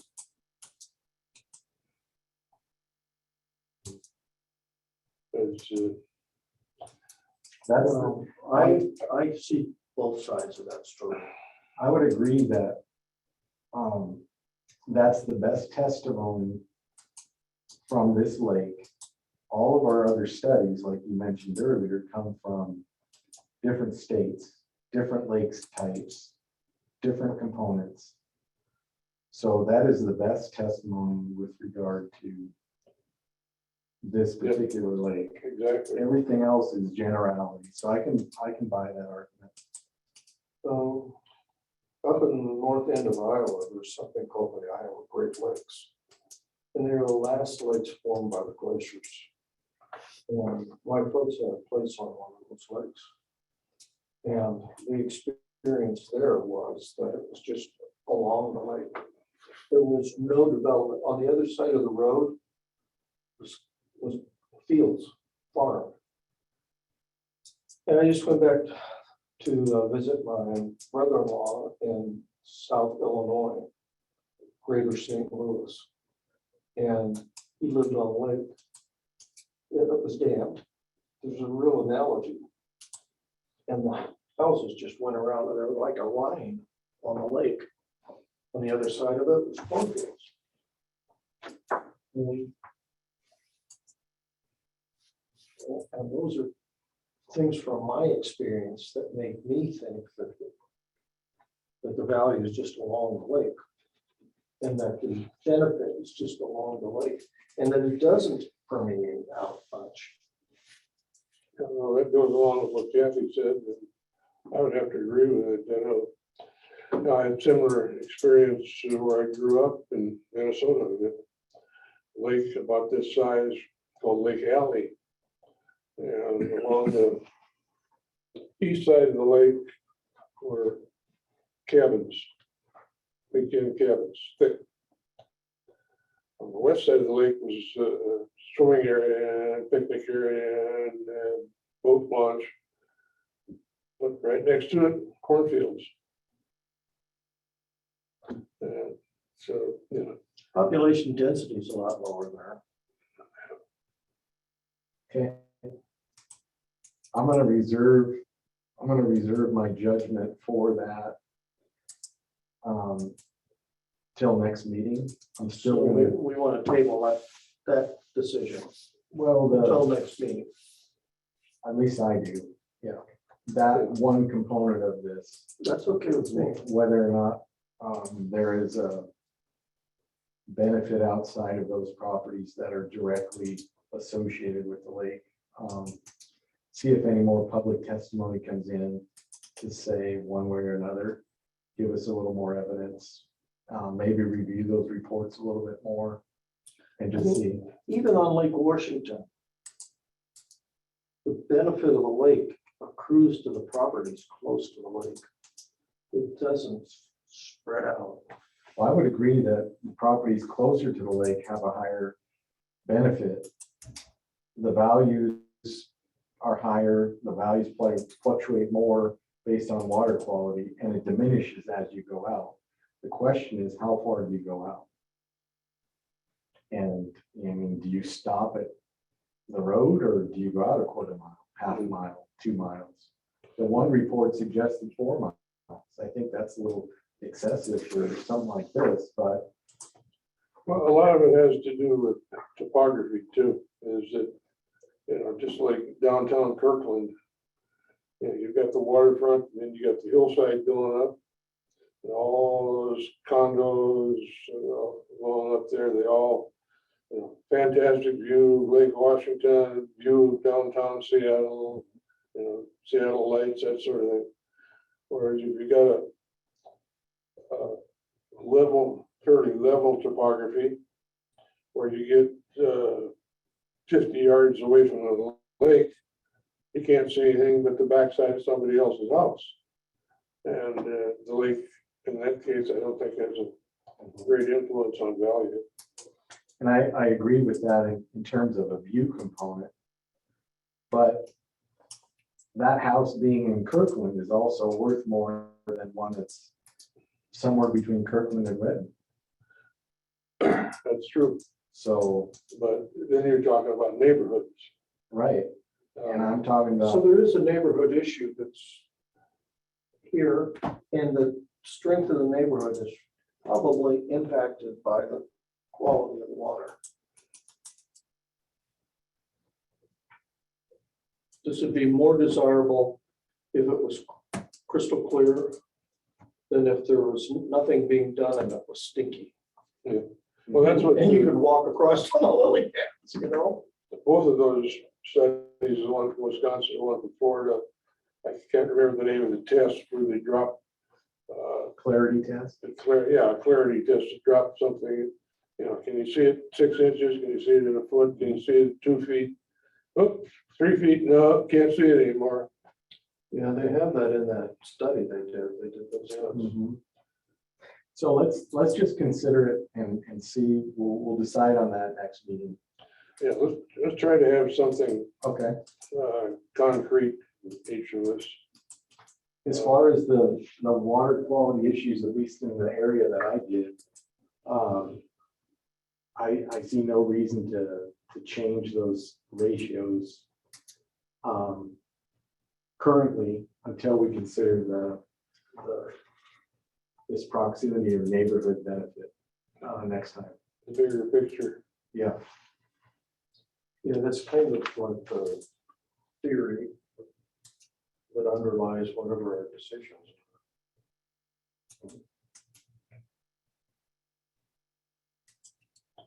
Any changes in your area? Any changes in your area as you go around the lake for water quality? Water quality, yeah. Yeah, I've added the map I passed around earlier, they added Was it those same 4 parcels? no, it's about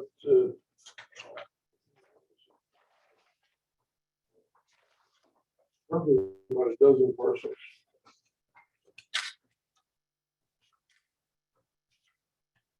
I'll show you that printout I had.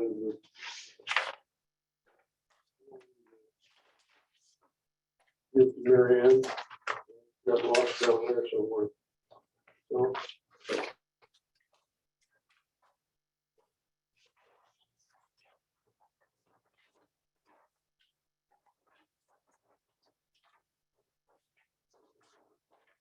That's the one that had the additions? Yes. Was it on 8.5 by 11? Yep. I didn't get it back.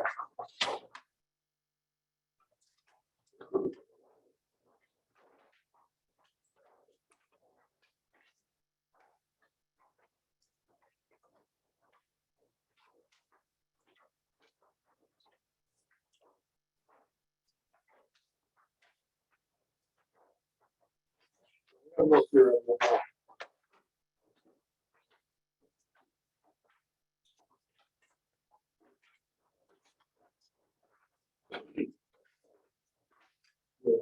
Plan taker.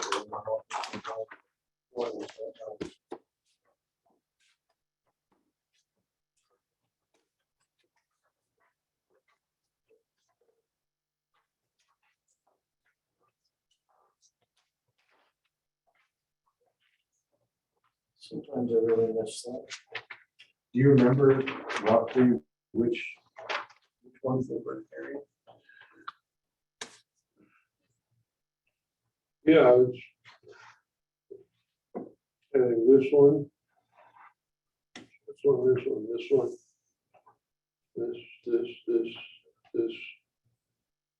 This, Okay. and then some on the north side. And what was the reasoning behind the decision? They all have primary access to east Newman Lake Road. It's To the road. to the road, which puts them close to the lake, close to the fish and wildlife Launch. port. And there's another one up here. Yeah, another one somewhere down in there. The close proximity to the lake, and a lot of them can see the lake. And what color was that? What benefit ratio? Yellow. Yellow? Okay. Seems reasonable to me.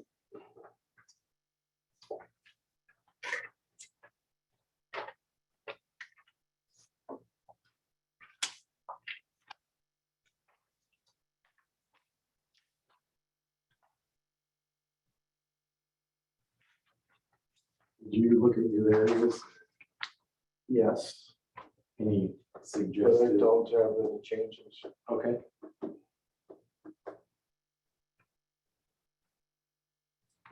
There's movement subdivision activity going on right here. And it's associated with.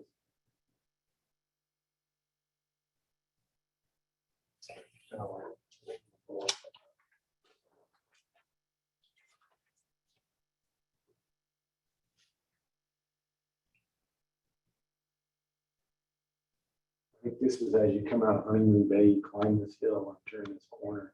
And these are elevated here, oh, down there.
It's this area, right?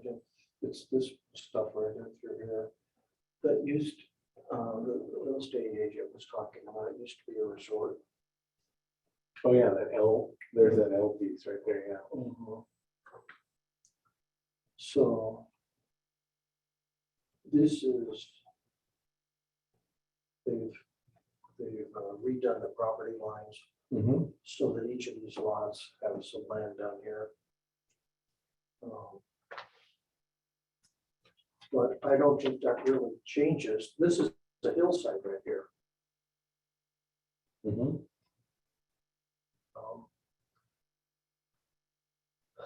So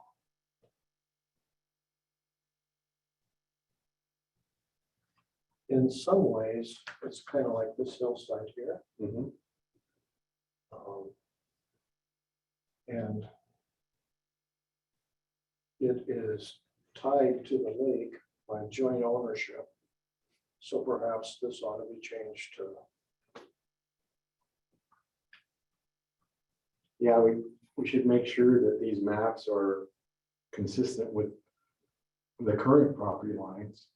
Because if they've changed, we should look at it, but, they have changed recently. okay, but it seems, And I know about this because Mary Ann brought it up. oh, she did, Yeah. okay.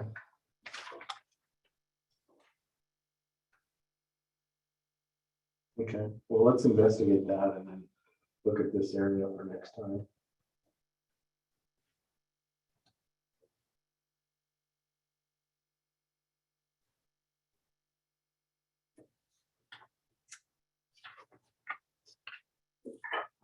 I think we're ready to talk about our next meeting. Sure. 2 weeks would be February 9th. However, I'm blocked out on the 9th. How about the following week, the 16th of March? Well, 2 weeks would be the second. March. So here's the 16th. Okay, I'm sorry, yeah, 2 weeks would be March 2nd.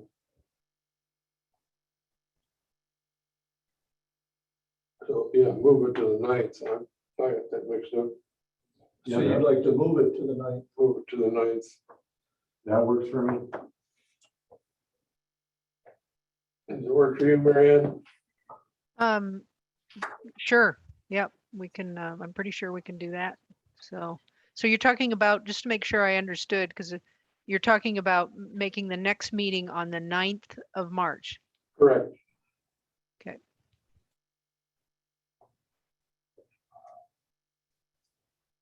And if I may interject for just a moment, I did have an opportunity to just do some review regarding the question of whether we can post the AG letter.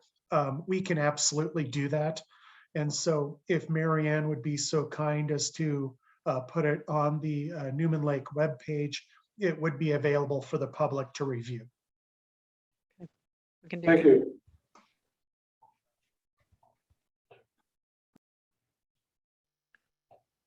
No, yes, we can do it. I guess, did you want to meet at where you're at now again Yes, in 3 weeks? Okay. I think for us, this is just so much nicer than Zooming. Sure.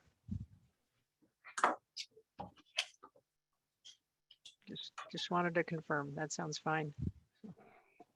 okay, do I hear a motion to adjourn? I make the motion. I second it. All in favor? Aye. Yeah, meeting is adjourned. We'll see you guys.